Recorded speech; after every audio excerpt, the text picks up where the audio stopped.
ইদানিংকালে চুল কাটতেছে ওরে কপালে, একদিন কইছে চোর কাটিং, কি কাটিং করবো তার লাই জানে। চুলতি চুলতি কুত্তা চুলাতেছে এই বেস্তিয়া, উপরে জুটি রাখছে, কুটি কুটি ঝাঁকি দেয়, জুটকুলি মোরক কাটিং, জুটকুলি মোরক কাটিং, কুটি কুটি ঝাঁকি দেয়। ও মনে করতেছে এর ভিতরে খুব ক্রেডিট আছে। এ যুবক, তুই জেনে নে, তুই এই যে বঙ্গির চুল রাখছিস নিশ্চয় কেউরে না কেউরে দেখানোর জন্য। কতক্ষণ তা ছেলে পেলে রাতে এবার কি হবে, বেটা মানুষটা দিয়ে বেটা মানুষটা দেখলে কি হবে, বিয়ে শাদী তো হবে না জায়গা। তুমি নিশ্চয়ই কোনো সুন্দরী মেয়ের মনোরঞ্জনের জন্য এই কাটিংয়ের চুল কাটিয়ে পাছা বের করা প্যান্ট পরিয়া ফিগারের একটা কেঞ্জি গাইতে কুটি কুটি ঝাঁকি দেওয়ার মোড়া আর হাঁটো যেই মেয়েগুলোকে দেখাচ্ছ তুমি খুশি করার জন্য, ওর একটা মেয়ের সাথে তুমি বিয়ের প্রস্তাব পাঠাও, দেখো কি জব আসে। মেয়েরা বলবে আব্বা জীবনে তোমার কাছে বিয়ে চাই না, তাই বলে ভাইলু আদাবির সাথে বিয়ে দিও না। কথা বল না কে, ঠিক না? তোর এই চুল দেখাবি যারে সেই তোরে কায় উড়োটিয়ে বাদামিয়া, সেই তোরে কায় ভাইলুও। ভাইলুও বোঝেন না, মানে বাদামিরও 3 ক্লাস নিচে এলে ভাইলুও। তো 350 টাকা দিয়ে চুল কাটলিটা সিমড়িরা তাদের বমি হইয়ে দেয়, তো চুল কাটার দাম গেল কোথায়? তুই যে ডিলিক দিয়ে প্যান্ট পরছিস, যা পরলে পারা বসে মুতা যায় না, পেশাব করতে দাঁড়াইয়ে পেশাব করা লাগে। এই দাঁড়াই পেশাব করতে হুজুর টাইট, বসলি তলা ফেটে যায়। তাহলে যদি বসলি তলা ফেটে যায় পেশাবের সময়, তাহলে পায়খানার সময় তো আরো, তাহলে তো তোর যে কোনো জায়গায় ল্যাংটা হয়ে আগা লাগবে। পায়খানার মধ্যে যে ল্যাংটায় পায়খানা করলি তাকেও দেখলো না, এটা ঠিক আছে, কিন্তু যদি রাস্তাঘাটে পায়খানা আছে, জীবনে এমন অ্যাক্সিডেন্ট 2-1 হয়েছে কি হয় নাই? প্রত্যেকেরই হয়েছে যে বেকায়দা পড়িয়ে গেছেন, ফাঁকা জায়গা পায়খানায় যাই পারতেছে না, লুঙ্গি নষ্ট হয়ে যায়, আগানে বাগানে যে বসে পড়া লাগছে না, প্রত্যেকের জীবনে একবার না একবার ঘটছেই। তুই যদি এমন বেকায়দা জায়গা পড়ে যায় তা মানসির মধ্যে তোর ল্যাংটা হয়ে ছাড়বে, এমন প্যান্ট পরছিস, কিন্তু পরছিস কি জন্য? এক শ্রেণীর মেয়েদেরকে দেখায় খুশি করবি, ওদের কাছে বিয়ের প্রস্তাব দে, দেখ কি জব আসে। কাব্বা ওই রকম উড়োটিয়ে বাদামির সাথে বিয়ে দিও না, দরকার হয় রান্নাঘরের কুটি দিয়ে তুই আমারে দিয়ে। কথা কন এ যুবতী মাইয়া, তুই যেভাবে পোশাক পরে রাস্তায় দিয়ে চলিস, এই পোশাকে তুই নিশ্চয়ই মনে মনে আনন্দিত আর অপেক্ষা করতেছিস এক শ্রেণীর যুবকরা আমাকে দেখে খুব খুশি হবে, তারা পছন্দ করবে। যাদেরকে খুশি করার জন্য তুই এই পোশাক পরে রাস্তায় দিয়ে চলিস রে মহিলা, অমন একটা পুরুষের সাথে, যুবকের সাথে তোর বিয়ের প্রস্তাব পাঠা। যুবক কি জবাব দেয় দেখ, যুবকে কি জবাব দেয় তাই তুই শোন। যুবকে বলবে আব্বা দুনিয়ায় কোনোদিন বিয়ে করব না, তারপরে ওই রকম ল্যাংটা ঘোড়া আমি বিয়ে করতে রাজি না। ওই লাল সাহেবের বান্দর বিয়ে করবে না, ওগুলো ঘোড়া মার্কা। কথা বলেন, ওগুলো কি মার্কা? এ দোস্ত, গরুতে লাথি দেয় 1 পাও দিয়ে। কিছু উসন করাইতে গরু আছে, দোয়াতি গেলি লাথি দেয়, আলচস্তি গেলি লাথি মারে। কয় পাও দিয়ে? 1 পাও দিয়ে লাথি মারে। ঘোড়ায় লাথি ওই কয় পাও দিয়ে? জোড়া লাথি কয় রে, ঠিক না? ঐতিহ্যবাহী আন-নুসরা যুব সংস্থার উদ্যোগে আয়োজিত আজকের মাহফিলের সম্মানিত সভাপতি, এতক্ষণ পর্যন্ত বয়ান করেছেন যুগ উপযোগী হক্কানি উলামায়ে কেরাম। এ অঞ্চলের অনেক অনেক উলামায়ে কেরাম, আইম্মায়ে মাসাজিদ, মাদ্রাসার আজিজ আমতুলাবা, প্রাণপ্রিয় দেশবাসী, পর্দার আড়ালে বসে থাকা মা ও বোনেরা, আল্লাহ জাল্লা জালালুহু ওয়া আম্মা নওয়ালুহুর শাহী দরবারে আমাদের পক্ষ থেকে পাঠাই অসংখ্য শুকর যে আল্লাহ তাআলা এই বর্ষাকালেও আমাদের সুন্দর একটা সুযোগ করে দিয়েছেন মাহফিল করার জন্য। সারা দুনিয়াকে আল্লাহ তাআলা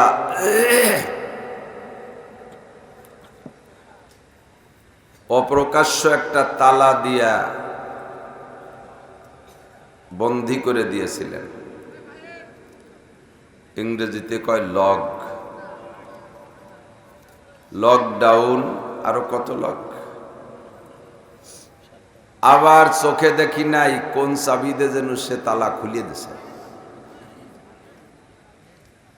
সব কিছু করার মালিক কে? মেহেরবান আল্লাহ আমাদেরকে আবারও মাহফিলের ময়দানে আসার বসার কিছু বলাও শোনার সুযোগ করে দিলেন, তৌফিক দিলেন। শুকর আদায় করি আলহামদুলিল্লাহ।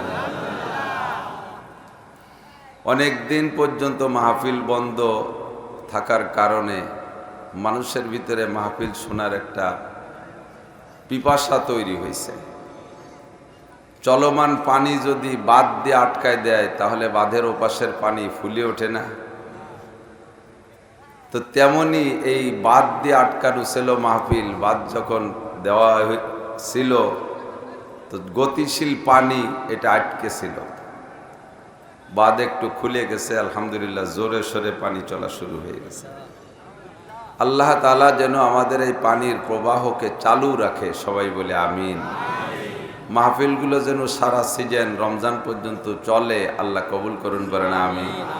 গতকালও ওখানে বলেছিলাম হাজারো হাজার মানুষ এই মাহফিল থেকে দুটো কথা শিখে সে অনুযায়ী আমল করে। কত হাজার যুবক যে আলহামদুলিল্লাহ দাঁড়িয়ে রাখছে আমাদের এই ফিল্ডের ওয়াজ শুনে।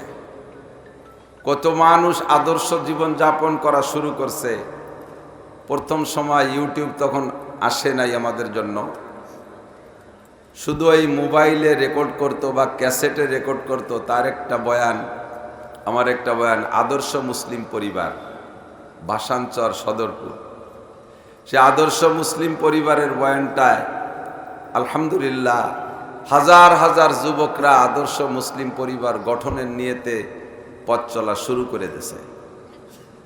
বিয়ের শুরুতে মেয়ে দেখবে কিভাবে আমার কাছে ফোন করে, কয় হুজুর ওয়াজে শুনছি, আবার একটু সরাসরি শুনে নেই। এরপরে বিয়ে করে বাড়ি আনছে বউ, অন্য মানুষই বউ দেখতেছে, ও আমারে ফোন করে হুজুর আমার করণীয় কি শুরুতে? আমি বললাম তা তো ওয়াজে আছে, আবার একটু কর। এখন থেকে নিয়ে এই দাম্পত্য জীবনে একটা কদমও শরিয়াত বিরোধী চলবো না, এভাবেই শুরু করেছি। এবং যে সিস্টেমে শুরু আমল করতে বলছি আমল করে সন্তানও হয়েছে, সন্তানকে আমি তাহানিক করছি, অনেকরে খেজুর খাওয়াইছি। সময় মতো যাইতে না পারলে পরে গেছি, কয় হুজুর একটু বড় হয়ে গেছে 2-3 বছর, তারপরও সেই থেকে খেজুর কয়ডারে পাইলিয়ে রাখতেছি, আপনি একটু চাবাইয়ে খাওয়াই দিয়ে যান। এই মোহাব্বত আর ভালোবাসা আর আমলের প্রস্তুতি ও মাদ্রাসায় যায় নাই কোনোদিন, যাবেও না হয়তো কোনোদিন, আল্লাহর রহমতে ওয়াজের মাঠের থেকে শিখতেছে, ঠিক না? কাজেই মাহফিলগুলো আমাদের জন্য রহমত। যেই সৌদি আরব থেকে আমরা দিন পেয়েছি, যেখান থেকে আমাদের এলাকায় দিন আসছে, সৌদি আরব না, মক্কা মদিনা, মুসলমানদের মার্কাজ, মুসলমানদের কারখানা, মুসলমানদের ইন্ডাস্ট্রিজ, ইসলামের মূল প্রাণকেন্দ্র সৌদি আরব, পাওয়ার হাউস। সেই সৌদি আরবে মাঠে এরকম বসে খোলামেলা আওয়াজ করার সুযোগ নাই। শুধুমাত্র এক আরাফাতের মাঠে, খোলা মাঠে একটা খুতবা হয় হজের সময় 9 তারিখে। এছাড়া ও জায়গায় খোলা মাঠে ওয়াজের সুযোগ নাই, মসজিদের মধ্যে একটু হয়। ওরা বুঝতেই পারে না যে বাংলাদেশে এইরকম মাঠে ময়দানে ওয়াজ হয়, বসার জায়গা ভিজিয়া, নিচে খেড়কুটা, উপরে ফাঁকা, এভাবে রাত 1-2টা পর্যন্ত ওয়াজ হয়। এ শোনে কে? এ বিশ্বাসই করে না। ওরা এসে দেখে যায়, যারা আসে তারা যে গল্প দেয়, আরো দলে দলে আসার খুব আগ্রহ প্রকাশ করে। এই পরিস্থিতিটা দেখতে যাব। তো আল্লাহ পাক রব্বুল আলামিন আমাদেরকে সুদূর বাংলাদেশ, সৌদি আরবের থেকে কত দূরে, নবী পাক সাল্লাল্লাহু আলাইহি ওয়াসাল্লামের জামানাত থেকে 1500 বছর পরে আইসাও এমন একটু ইমানের নিয়ামত দান করছে, যার বদৌলতে আমরা আখিরাতের মহাব্বতে, জান্নাতের লোভে, জাহান্নামের ভয়ে, আল্লাহর মহাব্বতে, আল্লাহর রসুলের মহাব্বতে আল্লাহর সামনে দাঁড়ায় জবাব দিতে হবে, এই ভয়টা অন্তরে নিয়েই তো কাদার মধ্যে বসে থাকি, ঠিক না? কাজেই হুজুর বলেন, সাহাবায়ে কেরাম জিজ্ঞেস করছে হুজুরের কাছে, হুজুর আমাদের ইমানের দাম বেশি না যে সময়কার মানুষরা, আমারে ফ্যান দেওয়া যাবে না, আমাদের ইমানের দাম বেশি না যে জামানায় আপনি থাকবেন না, আপনাকে দেখবে না তারা, অথচ উলামায়ে কিরামের কাছ থেকে শুই না, কোরআন হাদিস থেকে একটু দেইখা আপনাকে বিশ্বাস করবে, আল্লাহকে বিশ্বাস করবে, আখিরাতকে বিশ্বাস করবে, ফেরেশতাদেরকে মানবে, এক কথায় ঈমান আনবে। আমাদের ঈমানের দাম বেশি না তাদের ঈমানের দাম বেশি? ও দোস্ত, আমরা বলবো, সাক্ষী দেব যে সাহাবায়ে কিরামের ইমানের দাম বেশি। কথা বলুন। সাহাবায়ে কিরামদের ব্যাপারে আমরা অনেক বড় করে জানবো। আল্লাহ রাসূল বলেন, আল্লাহ আল্লাহ ফি আসহাবি লা তাত্তাখিযুহুম গরাদাম মিন বাদি ফামান আহাব্বাহুম ফাবিহুব্বি আহাব্বাহুম আমান আবগাদাহুম ফাবিবুগদি আবগাদাহুম। হে দুনিয়ার মানুষ, আমার সাহাবায়ে কিরামদের ব্যাপারে তোমরা আল্লাহকে ভয় করো।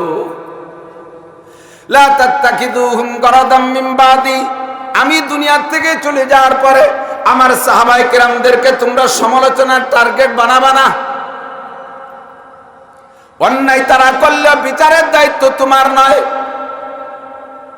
তারা এমন এমন নেক কাজ করে বসে আছে, বাকি জীবন ভরে তারা যদি অন্যায় করে, ওই একটা নেক কাজের ওসিলায় তাদের সামনের সমস্ত গুনাহকে আল্লাহ তাআলা অ্যাডভান্স ক্ষমা করে দিয়ে রেখেছেন। কোন সুবহানাল্লাহ।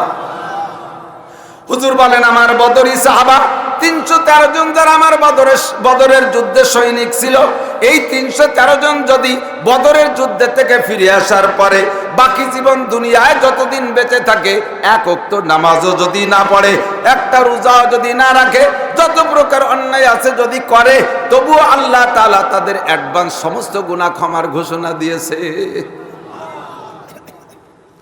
ইত্তাকিল্লাহ ইত্তাকিল্লাহ ফি আসহাবি, আমার সাহাবায়ে কিরামদের সম্পর্কে আল্লাহকে ভয় পাও, তাদেরকে তুমি সমালোচনার টার্গেট বানাইও না। ফামান আহাব্বাহুম ফাবিহুব্বি আহাব্বাহুম, যারা সাহাবায়ে কিরামকে ভালোবাসবে, ওই ভালোবাসাটা হবে আমি রাসূলের ভালোবাসা। ওমান আবগাদাহুম ফাবিবুগদি আবগাদাহুম, যারা সাহাবায়ে কিরামদের সম্পর্কে সমালোচনা করবে, ওই সমালোচনাটাই আইসা দাঁড়াবে আমি নবীর উপরে। কথা বলুন। সাহাবায়ে কিরামদেরকে সমালোচনা করলে ওই সমালোচনাটা আমার গায়ে লাগে, আর আমার নবীর সমালোচনা করলে ওই লোকটা মুমিন না কাফের। আমি যদি আপনাদের কাছে জিজ্ঞেস করি যে আমাদের ইমানের দাম বেশি না সাহাবাদের ইমানের দাম বেশি, আপনারা কি জবাব দেবেন? একটু কন, একটু কন। এই মোহাব্বতের সাথে বলাটাও অডিও ভিডিও হয়ে যাচ্ছে, এর বিনিময়ে আপনি এক বস্তা নেকি পাবেন। সুবহানাল্লাহ। সাহাবায়ে কিরাম জিজ্ঞেস করলেন, হুজুর আমাদের ইমানের দাম বেশি না ওই মধুখালীর সাধারণ পাবলিকের ইমানের দাম বেশি ১৫০০ বছর পরে যারা আসবে? হুজুর বললেন, তোমরা সাহাবা হিসেবে একটা দাম আলাদা পাবা, ওইটা তোমরা ছাড়া কেউ পাবে না।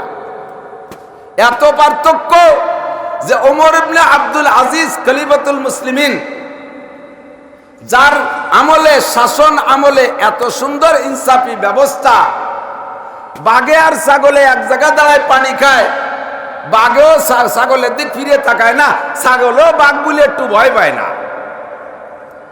বাঘ আর ছাগলের সাথে সাক্ষাৎ নাই কোনোদিন, এরপরও বাঘের আওয়াজ যদি ছাগলে ঘরের মধ্যে থেকেও শোনে, ভয়তে কিন্তু হুলি ওঠে।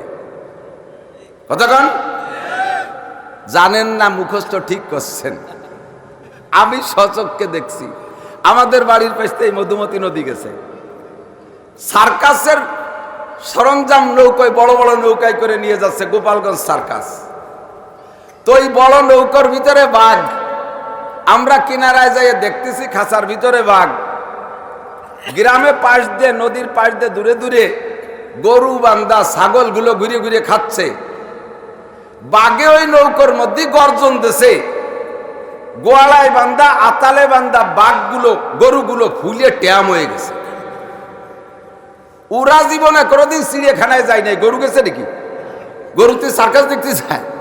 এর একটাও সুন্দরবন শিক্ষা সফরে যায় নাই, বাঘ সম্পর্কে কোনো অভিজ্ঞতা নাই। আল্লাহ তাআলা রুহানি ভাবে বাঘের একটা অবস্থা সমস্ত প্রাণীর মধ্যে ঢুকে দিছে, ঠিক কিনা? ছাগলে আর বাঘে এক জায়গা পানি খায়, বাঘও ছাগলরে সালাম দেয় না, ছাগলও বাঘরে ওয়ালাইকুম সালাম দেয় না। খলিফাতুল মুসলিমিন ওমর ইবনে আব্দুল আজিজের জামানায়, আর সেই খলিফাতুল মুসলিমিন ওমর ইবনে আব্দুল আজিজ হযরত ওমর রাদিয়াল্লাহু তাআলা আনহুর ছেলের নাতি ছেলে, রিশতায় বহুত বড় দামি। হযরত আব্দুল্লাহ ইবনে মুবারক রইসুল মুহাদ্দিসিন, সারা পৃথিবীর সমস্ত মুহাদ্দিসদের একটা গোড়া আছে, আছে না নাই? যেমন সুলুকে পীরের লাইনে আব্দুল কাদের জিলানী, মঈনুদ্দিন চিশতি, নিজামুদ্দিন আউলিয়া, এরকম 4টা তরিকা আছে না, পীরদের একটা গোলাম এসছে, ওই 4 জনের আবার একটা গোলা আছে না নাই? সারা পৃথিবীর শাইখুল হাদিস, আমার উস্তাদ আরেক শাইখুল হাদিস, তার উস্তাদ আরেক শাইখুল হাদিস, এমন করে বিশ্বভরে ছড়ানো আছে শাইখুল হাদিস। সমস্ত শাইখুল হাদিসের গোলার শাইখুল হাদিস আব্দুল্লাহ ইবনে মুবারক রাহমাতুল্লাহ আলাইহি। আব্দুল্লাহ ইবনে মুবারককে জিজ্ঞেস করা হয়েছে, হুজুর ওমর ইবনে আব্দুল আজিজের দাম বেশি না হযরত মুয়াবিয়ার দাম বেশি? যেই মুয়াবিয়া রাদিয়াল্লাহু তাআলা আনহুকে নিয়ে অনেকেই সমালোচনা করে, এই দৃষ্টিকোণ থেকেই ওনার কাছে জিজ্ঞেস করা হয়েছে, হুজুর আপনি ফতোয়া দেন মুয়াবিয়ার দাম বেশি না ওমর ইবনে আব্দুল আজিজের দাম বেশি? হযরত মুয়াবিয়া রাদিয়াল্লাহু তাআলা আনহু, আমার আগে একটা বয়ানের মধ্যে একটু ভুল আলোচনা চলে গেছে 2 বছর আগে, আমি মুয়াবিয়াকে বদরি সাহাবা বলছি, এটা আমার ভুল হয়েছে, আমি আজকে ইউটিউবে বলে দিলাম, বহুত জায়গা ছড়াই গেছে। নিজের ভুলকে নিজে স্বীকার করাটা সবচাইতে উত্তম। এই মুয়াবিয়া মক্কা বিজয়ের পরে ইসলাম গ্রহণ করেছে। হযরত মুয়াবিয়া রাদিয়াল্লাহু তাআলা আনহু কাতেবে ওহী ছিলেন, ওহী লিখতেন, হুজুরের সাথে সফর করেছেন। তো আব্দুল্লাহ ইবনে মুবারক বলে, মুয়াবিয়া আর আব্দুল আজিজের মধ্যে পার্থক্য কখনো আমার কাছে জিজ্ঞেস করবে না, কোথায় মুয়াবিয়া আর কোথায় ওমর ইবনে আব্দুল আজিজ? কয় কেমন? কয় মুয়াবিয়া যে ঘোড়ায় চড়ে, ওই ঘোড়ার নাকের মধ্যে যে ধুলো যায়, ওমর ইবনে আব্দুল আজিজের মতো হাজারো ওমর ইবনে আব্দুল আজিজ জমা করলে সেই ধুলোর দাম হবে না। তোমাদের দাম সাহাবা হওয়ার কারণে অনেক বেশি, তবে ইমানের প্রশ্ন করেছো, কাদের ইমানের দাম বেশি? তাই তো নবী পাক বলেন, ও আমার সাহাবায়ে কিরাম, ইমানের দিকে ইমান বলতে যাকে বলে, ইমান বিল গায়বি, আল্লাহকে না দেখে বিশ্বাস করা। কথা কন, এ যুবকরা সাক্ষী দাও আল্লাহ আছে। ফাঁকে একটু বলে নেই, আন-নুসরাত যুব সমাজের যত যুবক তোমরা মাহফিলের ইন্তেজাম করেছো, তোমাদের পরিশ্রম, তোমাদের শ্রম, তোমাদের অর্থ, তোমাদের মেহনতের ফলাফলে এত মানুষ বয়ান শুনতেছে, তোমরা সবাই রেওয়াজে বসাই দিয়া তোমরা যেন আবার বাইরে অন্য ডিউটি করে বেড়াইও না। খাস কাজের জন্য 2-4 জন তাইকা বাকি যারা আছো সব যুবক বৈশা যাবা, তা না হইলে কেমন হবে? অন্ধ লোকের বাতি জ্বালানোর মতো হবে। কতক্ষণ রাতের বেলা অন্ধ লোক মাথায় কলসে পানি নিয়ে যায়, আর কলসের উপরে একটা কুপি, একটা পিদ্দুম বাতি জ্বালাই দিছে।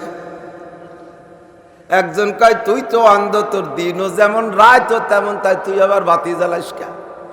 কয় ভাই, আমার দিনও যেমন রাতও তেমন, কলসের বার বাতি জ্বালাইছি যাতে অন্য মানুষের দেখে পথ চলে, আমার কলসটারে অন্ধকারে গাইদে ভেঙ্গে না ফেলায়।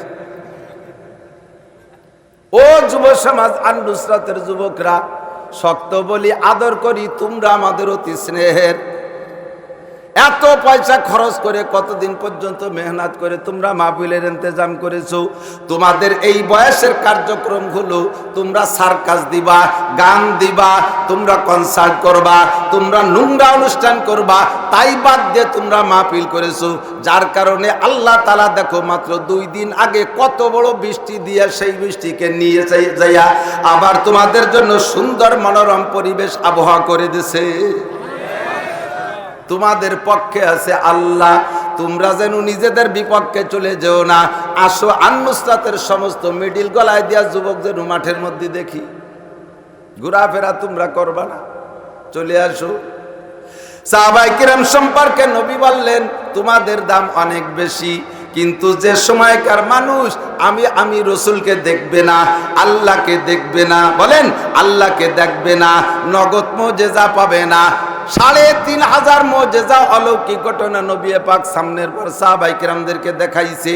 এমন এমন অলৌকিক ঘটনা যার একটা যদি আমার মনে হয় এই জামানায় বাংলাদেশে হিন্দু বৌদ্ধ খ্রিস্টানদের মনের অবস্থাও যা, একটা মুজিজা যদি দেখাইতো, বাংলার জমিনে কমপক্ষে একটাও মুসলমান থাকতো না, সকলে মুজিজার ভক্ত হইয়া নবীর আশেক হইয়া যাইতো।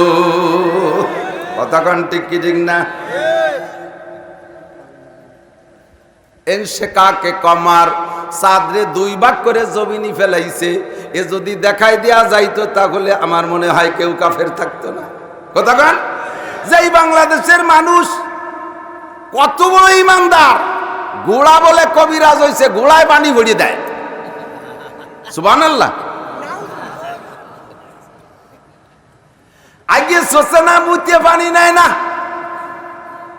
মাথায় সানি সাপের মতো জট, জটের মধ্যে লাখখানিক উকুন, মোজ দিয়ে নাকের থেকে শিয়ান আর প্যান বারোইয়া মোজ দিয়ে বাইয়ে পেটের পর যাইতেছে, দাড়ির মধ্যে জট, বগল সাফ করে না কয় বছর আল্লাহ জানে। ওর বগলের মধ্যে কুত্তো মরা গন্ধ। সুবহানাল্লাহ। যে বগল সাফ করে না সে অন্য জায়গা তো জীবনে হাত দেয় না, অন্য জায়গার নাম করলাম না। ওর গায়ে শুয়ার মারা গন্ধ। এমন কুষ্টে খষ্টে বেয়াদব গুলো এরা ঝাড়ফুঁক করে, কবিরাজি করে। মুসলমান হুমড়ি খাইয়া যাইয়া পইরা তার কাছ থেকে পানি ফড়া আনে, ওরে সেজা দেয়, এইটারে বিশ্বাস করে। এহেন মুহূর্তে যদি একটা মোজেজা দেখানো যাইতো, রাস্তায় দিয়ে আবার নবী হাঁটে, গাছে নবীরে সালাম দেয়, কন্যা সুবহানাল্লাহ। রাস্তায় দিয়ে নবী হাঁটে, দুই পাশের পাহাড় পাথরে সালাম দেয়। কাফের আইসা কয়, মুহাম্মদ তুমি এত পারো, যদি ওই গাছটারে কাছে টাইনে ডাকি আনতে পারো তাহলে তোমার রসুল বলে স্বীকার করব। নবী আঙ্গুল দিয়ে ইশারা দেওয়ার সঙ্গে সঙ্গে গাছটা জায়গার থেকে মানুষের মতো পায়ে হেঁটে আসার মতো চলে আসছে। এর একটা ঘটনা যদি দেখানো যাইতো তাহলে একটাও কাফের থাকতো না। কতক্ষণ? বর্তমানে যতটুকু আপনাদের ঈমান আছে, এই ঈমানকে আল্লাহ পাক কত পছন্দ করে। আমার নবী বলেন, এই সকল ঘটনা না দেইখা, আমি রাসূলকে না দেইখা, জিবরাইলের আগমনের খবর শুধুমাত্র মুখস্থ শুনে যারা বিশ্বাস করবে, তাদের ঈমানের দাম, ও আমার সাহাবায়ে কেরাম, তোমাদের ঈমানের চাইতে 100 গুণ বেশি। আপনাদের ঈমানের দাম সাহাবায়ে কেরামের ঈমানের চাইতে 100 গুণ বেশি। নবী কইলেন আপনাদের আমলের দাম কত? নবী বলেন, মান তামাসসাকা বিসুন্নতি, মান তামাসসাকা বিসুন্নতি ইনদা ফাসাদে উম্মতি ফালাহু আজরু মিয়াতি শাহিদ। হে আমার যুবক সোনালক্ষ্মী শুনে নাও, আমার মুরব্বী বাবারা শুনে নাও, আমার মধ্যম বয়সীর ভাইরা জেনে নেন, আমার পর্দার আড়ালের মা বোনরা কান লাগাইয়া শুনুন। আল্লাহ নবী বলেন, মান তামাসসাকা বিসুন্নতি ইনদা ফাসাদে উম্মতি, যেই সময় ফাসাদে উম্মত হবে, উম্মতের সুন্নতের পর আমল করা কঠিন হয়ে যাইবে, আমল করতে চাইলেও করতে পারবে না। কথা কোন ঠিক কি ঠিক না? দাড়ি রাখতে চাইলে বউতে তারে চাচা কয়, ছেলেতে দাড়ি রাখলে বাপে কয় তোর কি দাড়ির বয়স হইছে? এরকম কিছু আল্লাহওয়ালা বাপ আছে না? আন্তর্জাতিক খ্যাতি সম্পন্ন দামলা।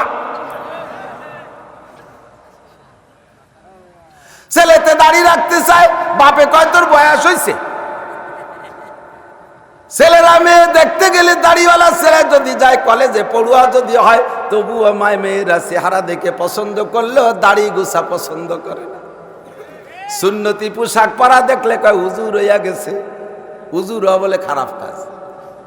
হুজুর কইতে খারাপ লাগে। এ মারেফতের আর কথা এসে গেলি বক্তাকে সিস্টেম একটু না করলে ভালো লাগে না। মারেফতের একদল আছে, তারা কয় যে হুজুর বলতে একমাত্র আল্লাহ রসুল ছাড়া কেউ রে হুজুর বলা যাবে না। এরকম একদল আছে না নাই? অনেক সময় আমার কাছে প্রশ্ন আছে, আরে বেটা কইস নি, আমাদের হুজুরদের পর তোর রাগ, এই জন্য আমার হুজুর কবিলে। কিন্তু ডিসি সাহেবের কাছে যদি কোনো একটা প্রয়োজনে আবেদন লিখতে হয়, সে সময় কি দিয়ে লেখন তো? হুজুরের নিকট আকুল আবেদন। হুজুর কয়, এসপি সাহেবরে হুজুর কও, ডিসি সাহেবরে হুজুর কও, এমপি সাহেবরে হুজুর কও। যারা নামাজ পড়ে না, যারা অনেক কিছু করে না, শরীয়তের কিছু মানে না, তারে হুজুর লেও। আর আমি বিটারে হুজুর করছি, তোমার ঘৃণা রে? কতক্ষণ? দাড়ি রাখলে হুজুর হয়, হুজুর হইলে সম্মান কমিয়ে যায়। টুপি বললে হুজুর হয়, হুজুর হইলে সম্মান কমিয়ে যায়। সুন্নতি পোশাক পরলে হুজুর হইয়া যায়, ওর সাথে মাইয়া বিয়ে হইতে চায় না। দাড়ি রাখলে চাকরি হয় না। কতক্ষণ? দাড়ি কাটিয়ে আসো। আমি গিয়েছিলাম আপনাদের এই পাশের একজনের সাথে একদিন, নাভানা গাড়ি কোম্পানির ভিতরে ঢাকায়। চেনবেন, নাম কইলেও দোষ নাই, নাসির ভাই। মধুখালীর এই পাশে কি জানো, বাগাট, বাগাটের আমেনা লুকমান মাদ্রাসা আছে না, ওই হ্যাঁ নাসির মোল্লা। এই নাসির ভাই আমার সাথে অনেক বন্ধুত্ব, তার নামে নামে মিল। আমারে নিয়ে গেছে গাড়ি দেখতে। যাইয়ে দেখলাম নাভানা কোম্পানির ভিতরে, আরে আল্লাহর ইউটিউবওয়ালারা দেখো নাম কই বেলাইছে, দেখো কি সত্যি কথা কবতার আল্লাহ গাটে গাটে হুর বসা, গেটে হুর, সেকেন্ড ক্লাসে হুর, থার্ড ক্লাসে হুর। এরপরে আরো শুনলাম আরো কোন কোন অফিসের খবর, পুরুষরাও করে চাকরি করে, ঢুকার সময় মহিলারা তাদেরকে বডি ইনকোয়ারি করে, হোম দিয়ে মুখ পালিশ করে, সদরভাবে এক ডলা, উল্টো ভাবে ডলা দিয়ে, যদি হোমে বাইতে যায় ব্যাক করে আবার চাইছি আসো। সুবহানাল্লাহ। এত বড় বিপদের সময় যদি কেউ সুন্নতের পর আমল করে, হুজুর কাজের সময় সুন্নতের পর আমল করা কঠিন, এখানে মুহূর্তে সুন্নতের মহাব্বতে জিন্দা করার উদ্দেশ্যে একটা সুন্নতের আমল করবি আমার আখেরি জামানার উম্মত। উহুদ বদর খন্দকে আমার সাথে যায় যারা, আমার সাথী সাহাবায়ে কেরাম গলা কাটায় দিয়ে শহীদ হয়েছে, এই রকম শহীদের 100 শহীদের সওয়াব তোমারে একটা সুন্নতের বিনিময়ে দেওয়া হবে। কি মনে করেন খালি সুবহানাল্লাহ পর্যন্ত শেষ?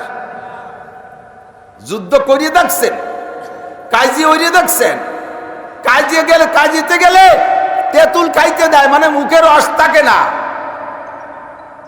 এই যুদ্ধ যাইয়া একমাত্র আখিরাতের জন্য লিয়ালাই কালিমাতুল্লাহ, আল্লাহর দ্বীনকে জিন্দা করার জন্য উহুদ বদর খন্দকে যুদ্ধ করছে, নাকি দুনিয়া কামাই? মুক্তিযুদ্ধের সাজা কোটা বানাইয়া সেই কোটায় চাকরি দেবে ছেলে মেয়ে, এই উদ্দেশ্যে? একমাত্র আল্লাহর ওয়াস্তে জিহাদ করেছে। এই রকম জিহাদের ময়দানে যে 100 শহীদ, ওর 100 শহীদের যে সওয়াব, ও যুবক তুমি দাড়ি রাখলে তোমাকে এক্ষুনি লিখে দেওয়া হবে। নিয়ত করছো কালকে থেকে দাড়িতে খুর দিবা না, এই রাত্রে এক্ষুনি তোমার নামে লেখা হয়ে যাবে 100 শহীদের সওয়াব। কি মনে করেন কি যাইতাই ব্যাপার? একটা দস্তারখান ঘরে নাই, আছে না নাই সমাজে? এই মুহূর্তে নবী পাক বলেন, যেই সময় দুনিয়া থেকে সুন্নাত চলে যাইতেছে, ওই সময় আমার আখেরি জামানার উম্মতরা বিপদের মধ্যে যদি ঈমান আনে, তাদের ঈমানের দাম 100 শহীদের কি বলা হয়, তোমাদের ঈমানের চাইতে 100 গুণ বেশি। তাদেরকে একটা সুন্নতের বিনিময়ে 100 শহীদের সওয়াব দান করা হবে। ফাজাইল দিয়ে নবী পাক সাল্লাল্লাহু আলাইহি ওয়াসাল্লাম আমাদেরকে বাড়ায় রাখছে, আমরা পিছিয়ে পড়ে ঠগি নাই। অনেকে কইতে পারে, হ্যাঁ আল্লাহ যদি আমারে রসুলের জামানায় বানাইতো তাহলে আমিও আবু বকর হতাম। আল্লাহ কয় তুমি আবু বকর হইতে না আবু জাহেল হইতে, তার ঠিক কি? ওই সময় তো আবু বকরও ছিল, আবু জাহেলও। নবীর সব কিছু দুয়ে জোরে দেখছে। যার কপালে আছে আবু বকর হওয়া, সে আবু বকর হয়েছে, যার কপালে আছে আবু জাহেল হওয়া, সে হয়ে গেছে। তুমি শেষকালে জন্ম নিয়ে আরো জেতছো, তোমার চেষ্টায় মেহনত করে ইমান আনা লাগে নাই। জন্মের পরে তোমার আব্বা মা কানে আজান দিয়ে ইমান শিখাই দিয়েছে, কথা কোন ঠিক কি ঠিক না?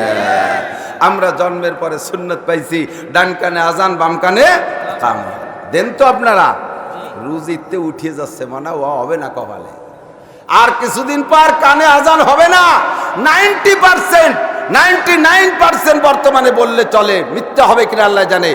90%ই ধরি, 10% আছে ঘরে নরমাল ডেলিভারি, আর 90% ভ্যানালার ওপরে স্ত্রীর পেটে বাচ্চা যেদিন ঢুকছে সেই দিন থেকে সে ভ্যান চালায় আলাদা কোটির মধ্যে টাকা তো সিজার করে বের করবে, ঠিক কিনা? কিষান দিন মজুর সে ওই ফান্ডে আলাদা ব্যাংক বানাইছে। ও জানে যে নরমাল বের হবে না, ও সিংকা দিয়ে বেরোতে হবে। আর যে জায়গা সিজার হয় সেই জায়গা কোনো ইমাম মুয়াজ্জিন নাই, আপনারা কবে বেটা থাকেন না। এরপরে ছেলে মেয়ে হলি যায় খুশিতে আত্মহারা হইয়া আজান দেবে না, ইকামত দেবে, টের পায় না। ও জায়গা নার যদি হিন্দু মহিলা থাকে, কৌশল করে সে আরো কানে অন্য কিছু শুনে দিতে পারে, কতবার না গা। জন্মের পরে আপনারা জোরে জানে আমাকে কিছু সুন্নত আছে, আমাকে হাসপাতালে সুন্নত, বাচ্চারে কোলে নিয়ে উড়ু উড়ু উড়ু উড়ু একটা শুনে দিল।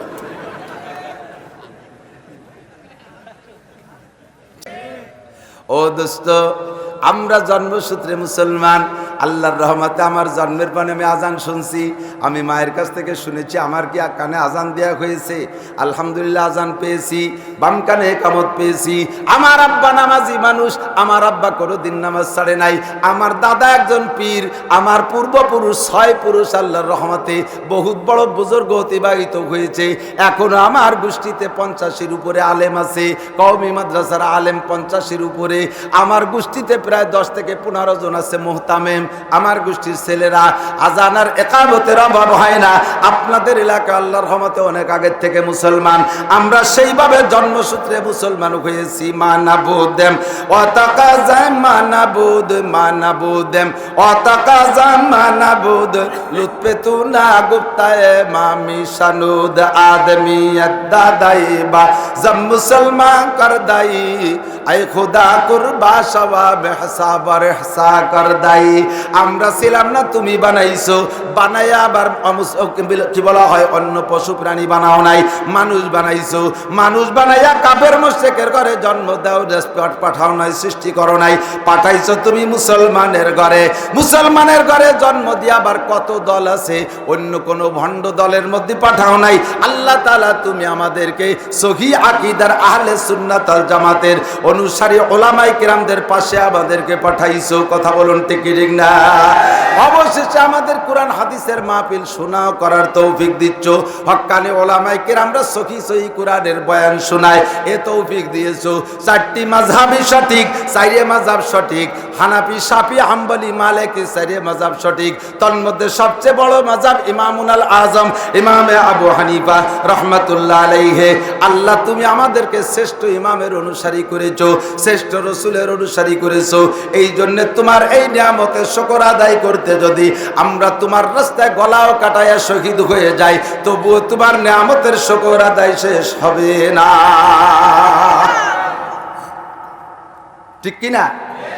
যাহা শুনবো তা মানবো, রাজি আছে নাকি আমাদের পরীক্ষা করার জন্য আসছে? ও দোস্ত, পরীক্ষা নেবেন আমাদেরকে, ঠিক আছে, পরীক্ষা আমাদের করবেন, এই দায়িত্ব আপনাদেরকে দিয়েছে আল্লাহ তাআলা। আল্লাহ কা ইন্নাস সামআ ওয়াল বাসারা ওয়াল ফুআদ কুল্লু উলাইকা কানা আনহু মাসউল। এদিক এদিক এদিক, চমৎকার কথা। আল্লাহ বলেন, এদিক বেশি গুরুত্বপূর্ণ কথা, বিদায় একটু আকর্ষণ করতেছে আমার দিক তাকান। ইন্নাস সামআ, একটু কোন ইন্নাস সামআ, বোঝা যাচ্ছে? আমার সাথে মস্ক করবেন।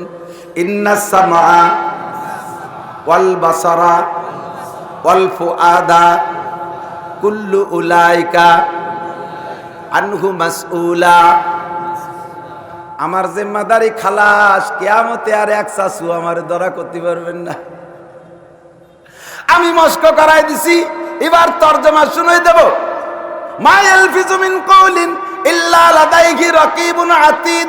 যে কথাটা মুখ থেকে বের হয়, কিরামান কাতিবিনা ইয়ালামুনা মা তাফআলুন, কাদের উপরে গোয়েন্দা ফেরেশতা আছে, ওইটা ভিডিও ক্যামেরা নিয়ে বসে আছে। ইউটিউব চ্যানেল আলারা যেমন সব কালেক্ট করে রেখে দিচ্ছে, আমার আপনার ঘাড়ের উপরে 2-3 করে ফেরেশতা আছে।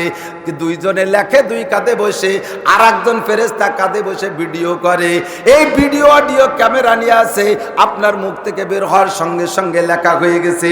কিয়ামতে অস্বীকার করতে পারবেন না, আল্লাহ পাকের সামনে যে ধরা খেয়ে যাবেন। কি বলেছেন আপনি জানেন? কোরআন শরীফের আয়াত মুখ দিয়ে বলার সাথে সাথে আপনার আমলনামায় লেখা হয়ে গেছে। আল্লাহ বললেন ইন্নাস সামা, অবশ্যই তোমার শ্রবণ শক্তি, ওয়াল বাসারা তোমার দৃষ্টি শক্তি, ওয়াল ফুআদা তোমার ব্রেন, কুল্লু উলাইকা কানা আনহু মাসউলা, এর প্রত্যেকটা সম্পর্কে তুমি জিজ্ঞাসিত হবা, প্রত্যেকটা সম্পর্কে জিজ্ঞাসিত হবা। ও বান্দা, তুমি কান রে কোন কাজে লাগাইছো? মমতাজ মনির খান আলমগীরের গান শোনার কাজে, নাকি ভান্ডারিয়া বাবার দরবারের গান শোনার কাজে? জারি যাত্রা পড়ো, সাকাজির গান, কোন যাত্রার বিচার গান, এ শোনার কাজে তুমি লাগাইছো? নাকি হাসিনে খালেদা সম্পর্কে গীবাত শিকায়েতের অনুষ্ঠান বক্তব্য তুমি শুনেছো? উলামায়ে কিরাম সম্পর্কে সমালোচনার যে মিটিং আটাং হয়, সেইগুলো শোনার জন্য কি তোমারে কান দিয়েছি? ইস্তেমায়ে কওলে রহমান জিক্রে গোশ, ইস্তেমায়ে কওলে রহমান জিক্রে গোশ, তাতুয়ানি রোজ শব্দার জিক্র রেখোস। আল্লাহ কয় তোমারে কান দিয়েছি আমার বয়ান শুনবা, কোরআনের বাণী শুনবা, হাদিসের বাণী শুনবা, ভালো কথা শুনবা, আব্বা মার ডাক শুনবা, সন্তানের ডাক শুনবা, সত্য কথা শুনবা, ভালো কথা শোনার জন্য কান দিয়েছি। এইটা হলো তোমার কানের জিকির। কথা বলুন ঠিক কি ঠিক না?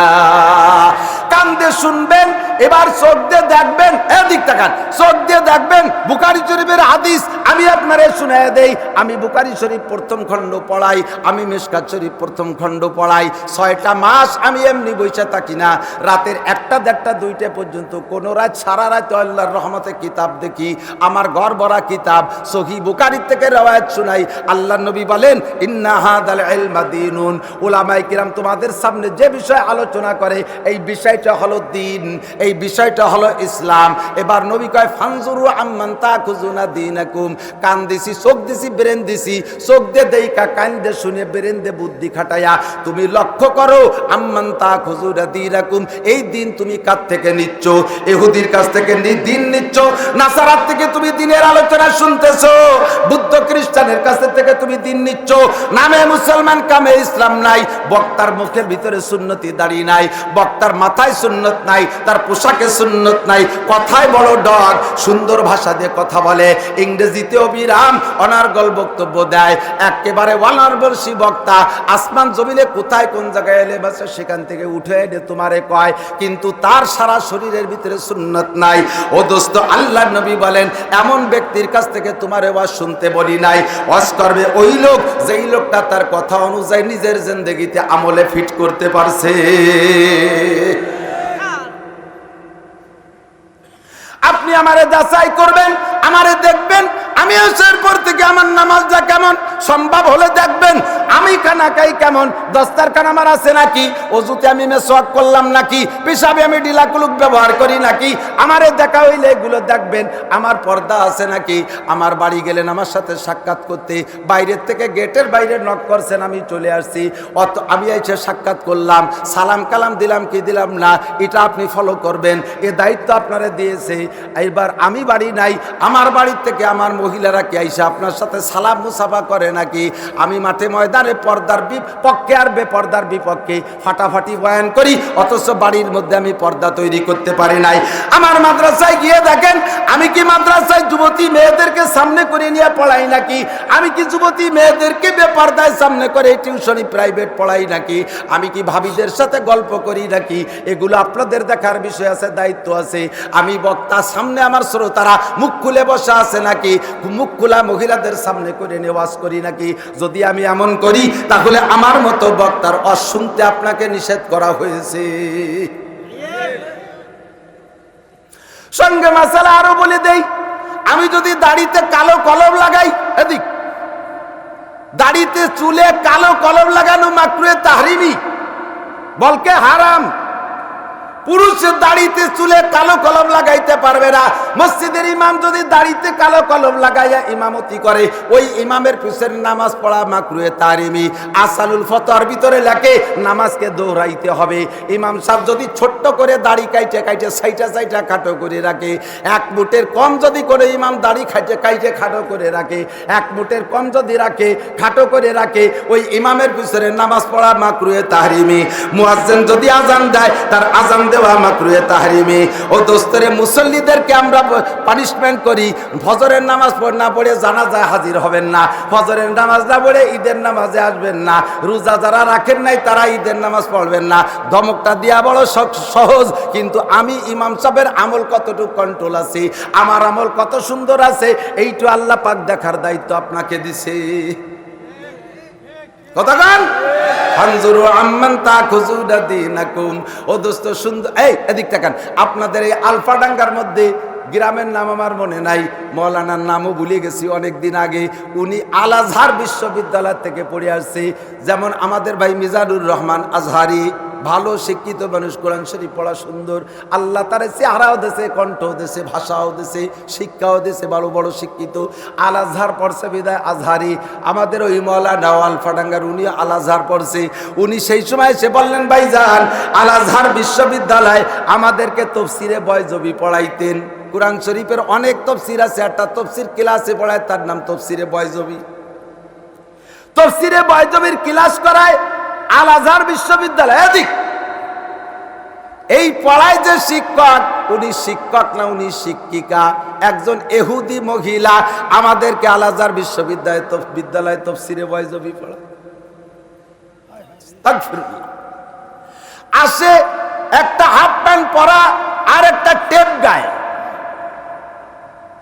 কায়দা মতো সাজা সাইজা আমাদেরকে তাফসীর পড়াইতে আসে। তার চেহারা অপূর্ব চেহারা, যুবতী মেয়ে। এই মেয়েটা আল আজহার বিশ্ববিদ্যালয়ের তাফসীরের বাইজবির শিক্ষিকা। আমরা যুবকরা তার দিকে তাকাই নাকি ও বড় টেকনিক জানে, ডুইকে আর কাল বিলম্ব করে না, আমাদেরকে তার দিক তাকানোর সুযোগ দেয় না। আই সেই ক্লাস শুরু করে দেয়, পড়ানো আরম্ভ করে। আর এমন সুন্দর পড়ায়, এমন সুন্দর পড়ায় যে আমরা তার চেহারার দিক নজর করার সুযোগ পাই না। যা বলে তা লিখেই ছাড়তে পারি না। পড়া শেষ, টপ করে ছাড়িয়ে দিয়ে কোন ফাঁক দিয়ে চলে যায় টের পাই না। দোস্তরে, আল আজহার বিশ্ববিদ্যালয় হোক আর হাটাজারি হোক আর দেওবন্দে হোক, এমন কোন নেকেট মহিলার কাছে পড়া আল্লাহ নবী নিষেধ করেছে। ওরে কোরআনের হাদিস না শুধু, ও যদি সাইরকেন আসমানি কিতাবের এলেম নিয়ে আসে তবুও তার থেকে এলেম নেওয়া যাবে না। কথা বলেন? শুধু সেই নয়, আমি যদি বয়ান অনুযায়ী আমল না করি আমার থেকেও নিতে নিষেধ করা হয়েছে। এই জন্য আপনি আমারও দেখবেন, আমারও পরীক্ষা করবেন, আমারও নিরীক্ষা করবেন, দোষ নাই। কিন্তু এ জায়গা যখন বয়ানে বসবেন শুনতে জন্য, তখন আপনার ছাত্র বানায় আপনার কলসটারে খালি রাখবেন, আপনার কলসটারে খালি রাখবেন। তাহলে আমি 2 ফুটা দিলে কলসের মধ্যে দাঁড়াবে। আর যদি আপনি ভরা কলস নিয়ে বসেন তাহলে দিলে সে 2 ফুটা বাইরে পড়ে যাবে। আপনার কলস যদি ভরা থাকে তাহলে বৈশা লাভ নাই। এখান থেকে নিয়েতে পিপাসা নিয়ে বসবেন। রাজি আছেন না ইনশাআল্লাহ? আল্লাহ পাক কালামে পাকের মধ্যে আমাদেরকে ওয়াজ করতেছেন।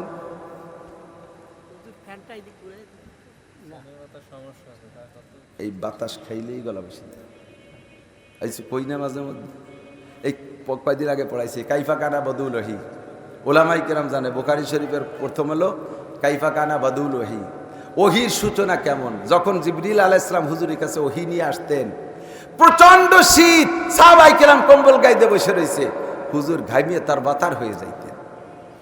ওহির বরকতে নবী ঘামিয়ে যাইতেন শীতকালে। কাজেই আমরা কোরআনের বয়ান করব যখন তখন ঘামবো, এটা ওহির বরকত। যখনই ফ্যানের বাতাস খাই ওহির বরকত চলে যায়, গলা বসে যায়। এই জন্য আমি ফ্যানের বাতাস খাই না, ঘামতে থাকি, কইতে থাকি। আল্লাহ পাক রব্বুল আলামিন আমাদেরকে সকলকে কথা বুঝার তৌফিক দান করুক বলে আমিন। রাজি আছেন না ইনশাআল্লাহ? বিভিন্ন মতের মানুষ আছেন, আমি জানি বিভিন্ন মতের মানুষ আছেন। মিলাদের পক্ষে আছেন, কিয়ামের পক্ষে আছেন, নবীকে নূর বলার পক্ষে আছেন, নবীকে নূর না বলার পক্ষে আছেন, মাটির তৈরি বলার পক্ষে আছেন, নূরের তৈরি বলার পক্ষে আছেন।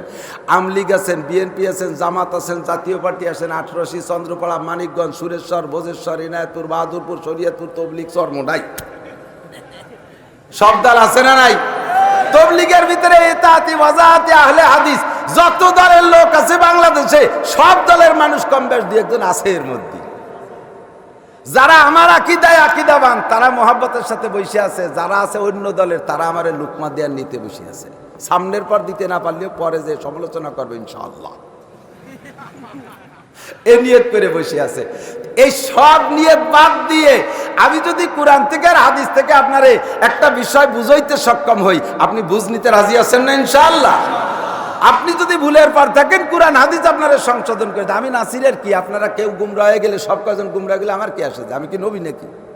আমার দায়িত্ব ওমা আলাইকা ইল্লাল বালাগ। নবী রে তাই আল্লাহ কয় ওমা আলাইকা ইল্লাল বালাগ, তোমার দায়িত্ব শুধু পৌঁছাই দেওয়া। লাস্তা আলাইহিম বিমুসাইতির, নবী তুমি উম্মতের জন্য দারোগা হয়ে যাও নাই যে পিটাই পিটাই সোজা করবা। ওমা আলাইকা ইল্লাল বালাগ, তুমি শুধু তাবলীগ করবা, পৌঁছাই দেবা। ফামান শাআ ফালইউমিন ওমান শাআ ফালইয়াকফুর, যার মনে চায় মানবে, যার মনে চায় না মানবে না। না মানলে আমার কাছে ধরা পড়বে, মানলেও আমার কাছ থেকে পুরস্কার পাবে, ফয়সালা হবে হাসরের মাঠে। কথা বলুন ঠিক কি ঠিক না? মানার জন্য প্রস্তুত থাকবো। আল্লাহ পাক রব্বুল আলামিন কোরআন শরীফ নাজিল করিয়া কয় পারা ভাগ করছে, বিন্যাস করছে? 30 পারা। কয় পারা? 30 পারা। সূরা কয়টা? 114টা সূরা, তাই তো নাকি বলেন? আয়াত 6666 কইতে মেলে এমন একটা সংখ্যা হযরত আলী রাদিয়াল্লাহু তাআলা আনহুর গণনা, আর সিদ্দিকা আয়েশা রাদিয়াল্লাহু তাআলা আনহা যেভাবে গণনা করছেন তাতে 6236 আয়াত। তো 36 হোক আর 6666 হোক, যাই হোক না কেন, আয়াত যতগুলো আছে এই সম্পূর্ণ আয়াতগুলোই আমাদের জন্য কিয়ামত পর্যন্ত আমাদের সংবিধান হিসেবে আসছে। কতক্ষণ আমাদের মুসলিম জিন্দেগির সংবিধান হিসেবে আসছে, আছে না? না ঠিক কি ঠিক না? এর একটাও বেজানা, একটাও ফালতু না। কিন্তু এত আয়াতের দরকার ছিল না, গুড়া কুড়ি 25 আয়াত দিলি হয়ে যেত সাহাবাই কিরামের সময়। সাহাবাই কিরামদের ইমান নগদ ইমান, রসুলকে দেখে সাথে সাথে ইমান আনছে, আর তাদের বেশি ঝামেলা নাই। নবী যা কয় তাই তাদের স্বভাব হলো সামিনা বা আতানা, শুনবো আর মানবো, এ পর্যন্ত তাদের। অল্প কিছু আয়াতলি তাদের চলতো, কিন্তু আল্লাহ পাক কোরআন শরীফকে এমন সময় নাজিল করছে এবং তার সীমাবদ্ধতা এভাবে দিয়েছে যে কিয়ামত পর্যন্ত আর কোনো কিতাব আসবে, জোরে বলেন, আর একটু কন, পিছনালারাও কইতে হবে। এই সাক্ষীটা দেয়াতে আপনারই লাভ আছে। কিয়ামত পর্যন্ত আর কোন নবী আসবে, আর কোন আসমানি কিতাব আসবে? ইন্ডিয়ান ভেজাল, ইন্ডিয়ান ভেজাল কইতে গেলে এখন ইন্ডিয়ার নাম কলিয়ে সগিরে কবিরে হয়ে যাওয়ার ভয় আছে। ইন্ডিয়াতে পয়দা হইছে গোলাম মোহাম্মদ কাদিয়ানি, সে কয় মোহাম্মদ শেষ নবী না, উনিও নবী তবে শেষ না, আমিও নবী। গোলাম মোহাম্মদ কাদিয়ানিও বলে নবী। একটু কন নাউজুবিল্লাহ। কয় নবী হলি তো তোমার পর কোরআন আসমানি কোনো কিতাব নাজিল হবে, আর কোনো কিতাব আছে? কয় কিতাব তো 114 খান শুনছি, তার মধ্যে 104 খান, তো 104 খানের মধ্যে শ্রেষ্ঠ কিতাব হলো এই 4 খান কোরআন। তো তোমার পর কি নাজিল হলো? কয় যে আমার পরও নাজিল হয়েছে কোরআনই। তো নবী তো 23 বছরে এন্তেকাল হয়ে গেছে, 10 পারা কোরআন শরীফ আল্লাহর জায়গায় স্টক ছিল, তার নবী থাকতে নাজিল করি সাথে পারিনি। সেই 10 পারা আমার পর নাজিল করছে। কাদিয়ানিরা কোরআন শরীফ পেশ করে 40 পারা। জোরে কর নাউজুবিল্লাহ। কোরআন কি 40 পারা? 30 পারাই আনা। বিদায় হজের সময় আল্লাহ পাক কোরআন শরীফের খাতেমাটাই না দিয়েছে, কোরআন শরীফের ইতিটা নিয়ে দিয়েছে। আল্লাহ বলেন আল-ইয়াওমা আকমালতু লাকুম দীনাকুম, আল-ইয়াওমা আকমালতু লাকুম দীনাকুম ওয়া আতমামতু আলাইকুম নি'মাতি ওয়া রাদিতু লাকুমুল ইসলাম দীনা। আজকের দিনে অধ্যকার দিবসে, আজকে এই মুহূর্তে আমি আল্লাহ তাআলা তোমাদের জন্য দিনকে পূর্ণ করে দিয়েছি, আমার নিয়ামতকে পরিপূর্ণ করে দিয়েছি, আর তোমাদের জন্য ইসলাম নামে ধর্মকে আমি আল্লাহ তাআলা পছন্দ করে নিলাম। জোরে কোন সুবহানাল্লাহ। ও মুসলমান, ইন্নাদ দীনা ইনদাল্লাহিল ইসলাম। ফাঁকে ফাঁকে বলে যেতে হয়, ধর্ম বলতে আল্লাহর কাছে মনোনীত একমাত্র, জোর হলো না? বহুত মুসলমান আছে, মুসলমান ফাঁকে ফাঁকে অন্য ধর্মেরও প্রশংসা করে, কয় হুজুর একেবারে ওভাবে বলেন না, হিন্দুরা তো আল্লাহর সৃষ্টি, তাদেরও একটা ধর্ম আছে, বুদ্ধরা আল্লাহর সৃষ্টি, তাদেরও একটা ধর্ম আছে, তাদের ধর্ম আল্লাহর কাছে মনোনীত, তাদের কায়দায়, আমাদের জন্য ইসলাম। জোরে কন্যা নাউজুবিল্লাহ। ইসলাম ছাড়া অন্য কোনো ধর্ম বলতে আল্লাহর কাছে মকবুল নয়, একমাত্র ধর্ম হলো ইসলাম। ঠিক কি ঠিক না? আল্লাহ কয় ওয়া রাদিতু লাকুমুল ইসলাম দীনা, ধর্ম হিসেবে তোমাদের ইসলামের পর আমি আল্লাহ সন্তুষ্ট হইয়া গেলাম। কোন আলহামদুলিল্লাহ। বিদায় ইতিটাইরা দেশে বিদায় হজের সময়। সুতরাং কোরআন শরীফ 30 পারা, ওই 30 পারা কোরআন শরীফ যে জামানায় যে আয়াতটা দরকার, সেই জামানায় সেই আয়াত খুঁজলে ওর মধ্যে পাওয়া যাবে। এখন একটা আয়াতের বয়ান চলতেছে, এই আয়াতটা আজ থেকে 200 বছর আগে বয়ানের ভিতরে আসে নাই, সেই সময় এই সমস্যার সম্মুখীন হয় নাই। আরো বহু তার আয়াত আছে যে আয়াতগুলি এখন আমরা বয়ানের মধ্যে আনি না। 500 বছর সামনে যদি দুনিয়া থাকে, ওই সময় যে আয়াতের প্রয়োজন হবে সে আয়াত আল্লাহ কোরআন শরীফের মধ্যে রাইখা দিয়েছে। সমকালীন উলামায়ে কেরাম খুঁজে বের করবে, এমন বয়ানের জন্য আল্লাহ কোরআন শরীফ নাজিল করে দিয়া তার মধ্যে 332 বার নবীকে আল্লাহ তাআলা ডাইরেক্ট আদেশ করতেছে, নবী পুরো 30 পারা কোরআন শরীফ উম্মতকে শোনাবেন। তবে এই কথাগুলো ভেরি ভেরি ইম্পর্টেন্ট, এই কথাগুলো অত্যন্ত জরুরি। এই কথাগুলো বলেন, যে বলেন শব্দকে আরবিতে বলা হয় কুল। কুল মানে বলো, কুল মানে বলো, কপলাম পেশ, কুল মানে বলো। সব কোরআন শরীফ পূর্ণ বয়ান করে শোনাবেন, তবে ইম্পর্টেন্ট বলকে ভেরি ভেরি ইম্পর্টেন্ট 332টা কথা, এই কথাটা অবশ্যই উম্মতরে বলেন। যেমন কুল আউযু বিরাব্বিন নাস, কুল আউযু বিরাব্বিল ফালাক, কুল হুয়াল্লাহু আহাদ, আছে না নাই? কুল ইয়া আইয়ুহাল কাফিরুন, কুল এ জায়গা কুল আছে, কুল্লাইন ইজতামাতিল ইনসু ওয়াল জিন, এ জায়গা কুল আছে, কুল্লাউ কানাল বাহরু মিদাদাল লিকালিমাতি রাব্বি লানাফিদাল বাহরু ক্বাবলা আন তানফাদা কালিমাতু। এমন করে কুল শব্দ আছে কোরআন শরীফের মধ্যে 332 বার। কথা বলেন। আল্লাহ আল্লাহ পাক রব্বুল আলামিন যেই 332টা কুল ব্যবহার করেছে তার মধ্যে একটা কুল আমি আজকে পড়েছি। আল্লাহ পাক বলেন কুল আতিউল্লাহ ওয়া আতিউর রাসূল। Very very important. 332টা কথার একটা হলো আল্লাহ কা কুল, হে নবী তুমি উম্মতরে বলে দাও তারা চলবে, তারা জান্নাতের প্যাসেঞ্জার হয়ে দুনিয়া থেকে সার্টিফিকেট আর কার্ড নিয়ে আমার কাছে আসতে হলে যেই তরিকা লাগবে, যেই আদর্শ লাগবে, যেই সংবিধান লাগবে, ওইটা তুমি উম্মতরে বলে দাও। সেটা হলো আতিউল্লাহ, আতিউল্লাহ। এক নম্বরে আল্লাহ তাআলার অনুসরণ করো, ওয়া আতিউর রাসূল, 2 নম্বরে রসুলের অনুসরণ ও অনুকরণ। কথা বোঝেন? খেয়াল করতেছেন? লক্ষ্য করতেছেন? গরমের মধ্যে বৈশা বাবার সময়টা অনার্থক যাইতে দিয়েন না, কথারে মুখস্থ করেন। আল্লাহ কয় হে নবী তুমি উম্মতরে বলে দাও আতিউল্লাহ, আল্লাহর হুকুমের অনুসরণ করো। অনুসরণ মানে মনে করা, স্মরণ করা, স্মরণ করা। অনুসরণ মানে মনে করা। আল্লাহ কয় আল্লাহ পাকের অনুসরণ করো, ও আতিউর রাসূল, আর রসুলের কথা এবং কাজের অনুকরণ করো।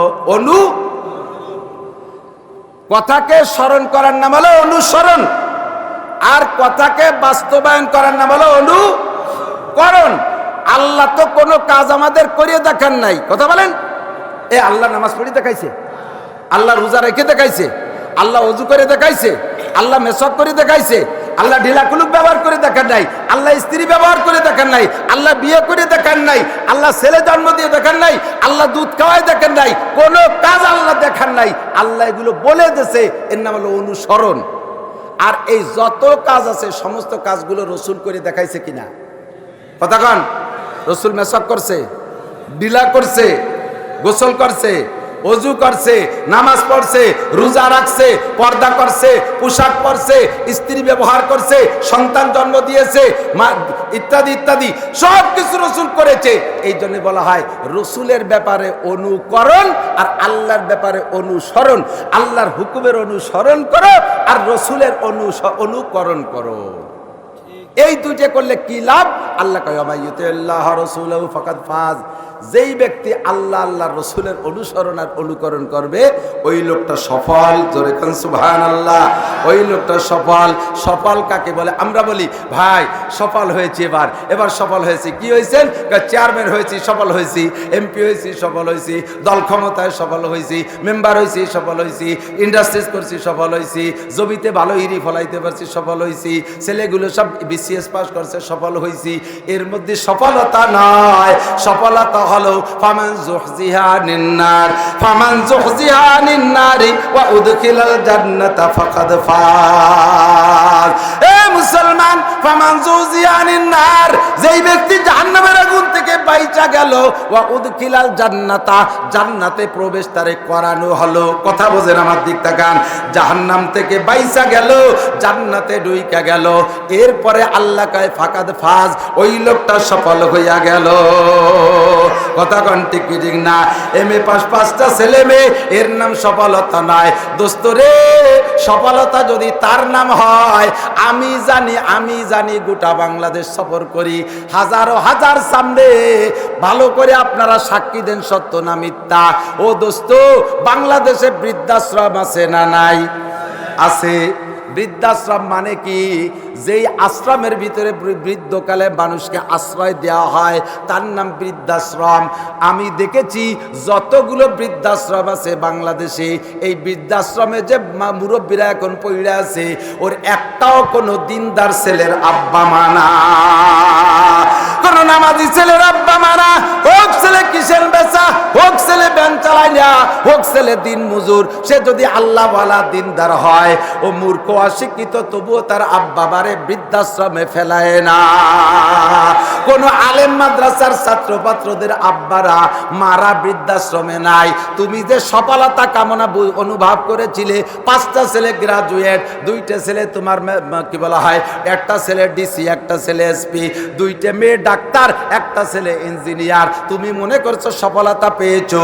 সফল যদি হইয়া থাকো, বৃদ্ধকালে তোমার ছেলে মেয়েরা দেশ বিদেশে জাপান, জার্মানি, ইটালি, অস্ট্রেলিয়া, লন্ডনে থাকে, তুমি বৃদ্ধ মানুষ কেন বৃদ্ধাশ্রমে থাকো? ওই জায়গায় এতিমের মতো পইড়া থাকে, দেখি জালনা ধরে এরকম তাকায় রইছে, চোখ বেয়ে বেয়ে পানি পড়তেছে। কথা বলেন ঠিক ঠিক না? এর নাম সফলতা নয়। হে দুনিয়ার শিক্ষিত ভাইরা, হে দুনিয়ার শিক্ষিত ভাইরা, ভালো করে যাই না নাও। আজকে তোমার আব্বা মাকে বৃদ্ধাশ্রমে রেখেছো, একদিন তুমিও বৃদ্ধ হবা। ওরে আব্বা মার সম্মান তুমি ঠিক রাখো, তুমিও একদিন আব্বা মা হবা, সন্তান থেকে তুমিও সেই মর্যাদা পাইবা। কথা কোন ঠিক ঠিক না? এ জৈসা করনি वैसा बरनी, ना माने तू करके देख, जैसा करनी वैसा बरनी, ना माने तू करके देख, जन्नत भी है दोजख भी है, ना माने तो मर के देख, कर्म যেমন ফল তেমন, বিশ্বাস না হয় করিয়া দেখো, বেহেশত আছে দোজখ আছে, না মানো তো মরিয়া দেখো। আছে না নাই বেহেশত দোজখ? কামা তাদিনু তুদাদু, যেমন করবা তেমন তুমি পাইবা। ওয়া কাদা রাব্বুকা আল্লা তা'বুদু ইল্লা ইয়্যাহ। এ মুসলমান যুবক, ভালো করে জেনে নে, আল্লাহ পাক কোরআনে কারীমের ভিতরে বলেন, আমার শিরোধার্য চির সিদ্ধান্ত, আল্লাহ তা'বুদু ইল্লা ইয়্যাহু, ইবাদত করবি একমাত্র। জোরে বলেন কার? আরো জোরে কার? আল্লাহ তা'বুদু ইল্লা ইয়্যাহু। মূর্তির ইবাদত করিস না, নেতা নেত্রীর ইবাদত করিস না, পীর বাবার কদমে সিজদা দিস না, খাজা বাবার মাজারে সিজদা দিস না। সিজদা পাবে একমাত্র আল্লাহ। আবিল ওয়ালিদাইনে, সে ভালো করে বুঝে নাও, আল্লাহর ইবাদতের পরেই আমরা মনে করি রসুলের মাকাম আল্লাহ তা রাখেন নাই। আল্লাহ পাক বলেন, আল্লাহর ইবাদতের পরেই সন্তানের জন্য সেকেন্ড দায়িত্ব হলো আবিল ওয়ালিদাইনে ইহসানা। আব্বা মার সাথে সদ্ব্যবহার করো, আব্বা মার খেদমত করো। টাকা কামাই করে বাপের হাতে দিবি, আব্বার মার খবর নিবি, ঔষধ লাগলে তুই দিবি। আরো 4টে ভাই আছে, তারা দিক না দিক পাল্লা দিবি না। তুই মনে করবি আমি আমার বাপের একই মাত্র সন্তান, আমার মায়ের একমাত্র সন্তান আমি, আমার মায়ের আর কোনো সন্তান নাই, আমি একাই মা বাপরে খেদমত করব। যদিও নগদের পর তোর পকেটের টাকা কইমা যায়, তোর খেদমতে আব্বা মা খুশি হয়ে যদি কবরে যায়, ওই কবরের থেকে দোয়া দেবে, বাকি 4টে যত বড় সামনে থাকতে শিল্পপতি থাকুক, আল্লাহর রহমতে জাগতিক সুখ শান্তি তোর চাইতে বেশি কেউ পাবে না। এ যুবক, কামাই করে টাকা আইলে আব্বার কাছে দিবি, মারে টাকা দিবি। মারে টাকা দেবো কা? মার যা লাগে সবই তো দিচ্ছি, বিরাট টাকা দেবো কা? আরে টাকার সাথে আর মানুষের সাথে আল্লাহ তাআলা এমন একটা রুহানি কানেকশন দিয়ে দিয়েছে, মরে যার একটু আগে যদি হুঁশ থাকে, সে সময় টাকা দিলি কয়টা নোট। কথা কন? সে সময় চোখ খুলে টাকা ধরে, কাপড় চুপড় সোনা দানা লাখ লাখ দাও, বড় পদ্মার পাঙ্গাস 22 কেজি একটা এনে মারে বালিশ বানায় দিছো সুতি, তার চাইতে 1000 টাকার একটা নোট দিবা, ওইটাই খুশি হয় বেশি। কথা কন? যত খাবার তাদের পোলা পান রে, এরপরে তারে 10 টাকা দিলি কিন্তু বেশি খুশি হয়। নিজের টাকা দিয়ে নিজে কিনে খাওয়ার মধ্যে একটা তৃপ্তি আছে আলাদা, ঠিক কিনা? আমি মাঝে মাঝে ট্রাই করি, আমার মারে টাকা দেই, মার কিচ্ছু লাগে না, মা তো একেবারে রিটায়ার্ড হয়ে গেছে, এখন আখেরাতের পথে। আল্লাহু আকবার। মার নাতি নাতনি মেয়েরা যারা জামাইজন আছে সবই তো আমরা আলেমুলামা 4 ভাই হুজুর সবাই খুব যত্ন করি। কোনোটা মার ফিকির করালে একটা পয়সা মার কোনো জায়গায় খরচ নেই। এরপর আমি মারে টাকা দিই। সেদিনকে কইল 18,000 টাকা জমা করছে, দিয়ে দেয়, আবার এই নাতি নাতিকে দিয়ে দেয়, 18,000 টাকা জমা করে। টাকা দিলেই টাকা ধরে চুমো দেয়, চুমো দেয়। আবার কয় তোমার কাছে নতুন টাকা নাই? আমি নতুন পুরনোতে একই দাম, কয় নতুন টাকা আমার ভালো দেয়া যায়। ছোট হয়ে গেছে আর কুট্টি হয়ে গেছে। 200 টাকার নতুন নোট বার হয়েছে, এক বান্ডিল দিয়েছে এক মাহবিলি থেকে 20,000 টাকা। আমি নিয়ে সেখান থেকে আগে আমার মারে 2 নতুন 4 নতুন টাকা দিছে। মা কয় কি 50টা নোট না 20টা নোট? আমি আমার 200টা আরো নোট বানাইছে। ওরে আল্লাহ, হাসিনে তো কিছু বাদ দিল না। এই যে খুশি, মার হাতে টাকা দিবা, আব্বার হাতে টাকা দিবা, উন্ডা গুনিয়ে গাইতে তোমার হাতেই ফেরত দেবে। যাও আব্বু জমি কেন, ওই জমিতে সোনা ফলবে। আব্বা মার থেকে লুকোচুরি কইরা তোর কেশিয়ার বানাইছো শাশুড়ি দিয়ে। যারা বেকায়দা আছে তারা গুনো গুনো ঠিক করছে, বুঝি বহুজন বেকায়দায় আছে, আছে সমস্যা। কতক্ষণ শাশুড়িরে বানাইছো ম্যানেজার, বউরে বানাইছো ক্যাশিয়ার। মা বাপের থেকে লুকোচুরি করে টাকা তাদের কাছে দিয়ে গুনাই গাথাইয়া তাদের খুশি করে নিয়ে ব্যাংকে থুবা, ও ব্যাংকও ডাকাতি হয়ে যাবে। ওই টাকায় যে মেশিন কিনবি, স্যালো মেশিন, সব মেশিনই পানি ওঠে, তোর ডাইতে ফক ফক করে গ্যাস বেরোবে। বলাবলি খেলছো টাকা নিয়ে। আর আব্বার হাতের মধ্যে আল্লাহ তাআলা বরকত দিয়েছে। হোক তোমার বাবা বিড়ি খাওয়া, তোমার বাবা নামাজ পড়ে না, যত বড় ভাইলো ভাজিল হোক না কেন, ওর ভিতরে মা বাপ হিসেবে একটা বরকত তার হাতের মধ্যে দিয়েছে। ওই জায়গা তুমি দিবা, টাকা গুনিয়ে গেছে তোমারে দেবে, টাকা কাজে লাগাবা, কাজে লাগবে ইনশাআল্লাহ। আর লুকোচুরি কলা করবা, মা বাপের চোখ ফাঁকি দিবা, টাকা কারুনের সম্পদের মতো মাটির তলে যাবে, কোনোদিন উপরে উঠে কথা কবে না। আমার বাবি সাপরা মোটে এই কথা বুঝতে চায় না, ওনটা রাগে ফতফত করতেছে, ডাইয়ে আনছে হুজুরেরটা এই কথি আনছে। বিটিরা মোটে চায় না যে স্বামীর কামাই তার মা বাপরে দিক, অর্থাৎ মহিলার শ্বশুর শাশুড়িরে খেদমত করুক, এই মোটে চাইতেছে না। বর্তমান জগৎটা এমন নষ্ট হয়ে গেছে, 90% মহিলারা শ্বশুর শাশুড়ির খেদমত মোটে পছন্দই করতেছে না, শ্বশুর শাশুড়িরে টাকা দিয়ে পছন্দ করে না, বিশাল ক্ষতির কারণ মনে করে, স্বামীরে আলাদা করে ফেলাচ্ছে। ও ভাবি সাপরা, আমার বুন্ডা মনে রাখো, বেশি দেরি নাই। তোমার ছেলের বয়স কত? আপাতত 10, আর মাত্র 10টা বছর জাতি দাও। তোমার স্বামী বিয়ে হচ্ছে 30 বছরে, আল্লাহ বাসালি তোমারগুলো পাইয়ে যাবে আগে আগে। ও তাড়াতাড়ি বিয়ে করে এনে বাড়ি উঠবে, আর তুমি যা করতেছ এর চাইতে কয়েক গুণ বেশি করবে। যাইসা করনি বাইসা বরনি, না মানে তো করকে দেখ। সেই সময় বুঝবা যে শ্বশুর শাশুড়িরে না দেওয়ার ফলাফল কি, এর নতিজা কি, কষ্ট কেমন পাইছে বুড়ি। সেই কষ্টের বদদোয়ার, হাড়ের বদদোয়ায় তুমিও জ্বলতি থাকবা, শান্তি তুমিও পাবা না। ঠিক কি ঠিক না? সভ্য হয়ে যাও, ভদ্র হয়ে যাও, স্বামীর কাছে শ্বশুর শাশুড়ির সমালোচনা আর গিবাত শেখাতে একটু কমায় দাও, একটু কমায় দাও, জবানটা একটু কন্ট্রোল করো। চলে যাচ্ছি, কথা কইতে কইতে সরে চলে যায়, এটাই বক্তাদের সিস্টেম। ও দোস্ত চলে যায় জায়গা মতো। আল্লাহ পাক রব্বুল আলামিন বলেন, আতিউল্লাহ ওয়া আতিউর রাসূল। মনে আছে নাকি? অনুসরণ হবে কার? জোর হলো না? অনুকরণ হবে কার? রসুলের। রসুলের অনুকরণ, রসুলের অনুকরণ। এবার এই কথা কইতে গেলে 30 পারা কোরআন শরীফ আপনার আমার পড়ানো লাগবে। বুখারী, মুসলিম, তিরমিজি, আবু দাউদ, নাসাই, ইবনে মাজাহ, মুয়াত্তা, ইমাম মালিক, মুহাম্মদ তহাবি, যত হাদিসের কিতাব আছে তথা ইসলামী শরীয়তের যা কিছু আছে সব কিছু একটা কথার মধ্যে লুকানো, সেইটা হলো আতিউর রাসূল। আল্লাহর রসুলের অনুকরণ করো। আমার রসুলের অনুকরণ A to Z। রসুলের অনুকরণ ছাড়া জগতে এক কদম চলার কোনো কায়দা নাই। অন্য ধর্ম যত আছে তাদের ধর্ম সামান্য কয়টা জিনিসের ভিতরে সীমাবদ্ধ। দিক থাকার আমি দেখি হিন্দু ভাইরা কিছু আছে সারা বছর যা খুশি করে, মহিলারা আছে সন্ধ্যের সময় একটু উলুধ্বনি দেয়, আর একটু সম্ভ্রান্ত হিন্দু যারা তারা একটু কিয়ামতের সিগন্যাল দেয়, সন্ধ্যের সময় সিংহেই ফু দেয়। মানুষ মরে গেলে, মা বাপ মরে গেলে একটু নেড়ায়, কয়েকদিন পচে গলায় দিয়ে একখান আশাইল গাছের সোলা ডালা তৈরি করে, এই হলো ইবাদত। মাঝে মাঝে কোনো পূজা পাঠ আর কোনো মেলা টেলা হলে সেই জায়গা যায়, একটু ঢোল ডগর বাজায়। আর এই কিছু মুরব্বী বংশীয় হিন্দু আছে যারা এই কি যেন ওই যে ত্রিশূলেরটা নিয়ে এরপরে যায় ওই বাড়ি কিছু পুজো পাঠ করিয়া আপনার কাছে টাকা দেয়, বুড়ো আঙ্গুল দেয়, এরকম 3 ঝাঁকি দিয়ে নিয়ে যায়। তার মানে আমি যা করলাম টালাম ইয়া কিছু না। এই পর্যন্ত তাদের ধর্ম শেষ।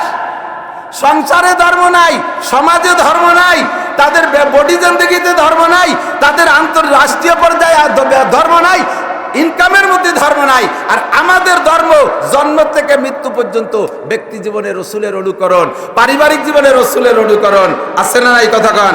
অর্থনীতিতে রসুলের অনুকরণ। অনুকরণ, সমাজে রসুলের অনুকরণ, রাজনীতিতে রসুলের অনুকরণ, আন্তর্জাতিক নীতিতে রসুলের অনুকরণ। আর এই অনুকরণকে বোঝানোর জন্য আল্লাহ তাআলা একটা সংবিধান বই দিয়েছে, তার নাম হলো আল কুরআন। আর এইটারে বোঝানোর জন্য যে কথাগুলো রসুল বলছেন তার নাম হলো আল হাদিস। তার নাম কি? আল হাদিস। এবার একটা একটা করে যদি বলতে যাই তাহলে দেখেন কত বলা লাগে। এক নম্বরে মুসলমান আপনার বডিডারে সাজান, নিজের ব্যক্তি জীবন থেকে ইসলাম চালু করেন, ব্যক্তি জীবন থেকে রসুলের অনুকরণ। আপনার মাথার চুল কয়টা কি ঠিক আছে? দেখি যে চুল ইদানিংকালে চুল কাটতেছে, ওরে কপাল। একদিন কইছি চোর কাটিং, কি কাটিং করবো তাল্লাই জানে। সুলতি কুত্ত চুলা দেশে এই বেশ দিয়া উপরে জুটি রাখছে, কুটি কুটি জাকি দেয়, জুটকুলি মোরক কাটিং, জুটকুলি মোরক কাটিং, কুটি কুটি জাকি দেয়। ও মনে করতেছে এর ভিতরে খুব ক্রেডিট আছে। এ যুবক, তুই জেনে নে, তুই এই যে বঙ্গির চুল রাখছিস নিশ্চয় কেউরে না কেউরে দেখানোর জন্য। কতক্ষণ তা ছেলে পেলে রাতে এবার কি হবে? বেটা মানুষটা দিয়ে বেটা মানুষটা দেখলে কি হবে? বিয়ে শাদী তো হবে না জায়গা। তুমি নিশ্চয়ই কোনো সুন্দরী মেয়ের মনোরঞ্জনের জন্য এই কাটিংয়ে চুল কাইটে পাছা বের করা প্যান্ট পরিয়া ফিগারের একটা কেঞ্জি গাইতে কুটি কুটি ঝাঁকি দেওয়ার মোড়া আর হাঁটো যেই মেয়েগুলোকে দেখাচ্ছ তুমি খুশি করার জন্য, ওর একটা মেয়ের সাথে তুমি বিয়ের প্রস্তাব পাঠাও, দেখো কি জব আসে। মেয়েরা বলবে আব্বা জীবনে তোমার কাছে বিয়ে চাই না, তাই বলে ভাইলু আদাবির সাথে বিয়ে দিও না। কথা কন না কে? ঠিক না? তোর এই চুল দেখাবি যারে সেই তোরে গায়ে উড়োটিয়ে বাদামিয়া, সেই তোরে গায়ে ফাইলুও। ফাইলুও বোঝেন না? মানে বাদামিরও 3 ক্লাস নিচে এলো ফাইলুও। তো 350 টাকায় যে চুল কাটলিটা সিমড়িরা তাদের বমি হইয়ে দেয়, তো চুল কাটার দাম গেল কোথায়? তুই যে ডিলিক দিয়ে প্যান্ট পরছিস, যা পরলে পারা বসে মুতা যায় না, পেশাব করতে দাঁড়াইয়ে পেশাব করা লাগে। এই দাঁড়াই পেশাব করে হুজুর টাইট, বসলি তলা ফেটে যায়। তাহলে যদি বসলি তলা ফেটে যায় পেশাবের সময়, তাহলে পায়খানার সময় তো আরো, তাহলে তো তোর যে কোনো জায়গায় ল্যাংটা হয়ে আগা লাগবে। পায়খানার মধ্যে যে ল্যাংটায় পায়খানা করলি তাকেও দেখলো না, এটা ঠিক আছে। কিন্তু যদি রাস্তাঘাটে পায়খানা আছে, জীবনে এমন অ্যাক্সিডেন্ট 2-1 হয়েছে কি হয় নাই? প্রত্যেকেরই হয়েছে যে বেকায়দা পড়িয়ে গেছেন, ফাঁকা জায়গা পায়খানায় যাই পারতেছে না, লুঙ্গি নষ্ট হয়ে যায়, আগানে বাগানে যে বসে পড়া লাগছে না, প্রত্যেকের জীবনে একবার না একবার ঘটছেই। তুই যদি এমন বেকায়দা জায়গা পড়ে যায় তা মানসির মধ্যে তোর ল্যাংটা হয়ে ছাড়বে, এমন প্যান্ট পরছিস। কিন্তু পরছিস কি জন্য? এক শ্রেণীর মেয়েদেরকে দেখায় খুশি করবি, ওদের কাছে বিয়ের প্রস্তাব দে, দেখ কি জব আসে। কাব্বা ওই রকম উড়োটিয়ে বাদামির সাথে বিয়ে দিও না, দরকার হয় রান্নাঘরে ফুটি দিয়ে তুই আমারে দিয়ে। কথা কন?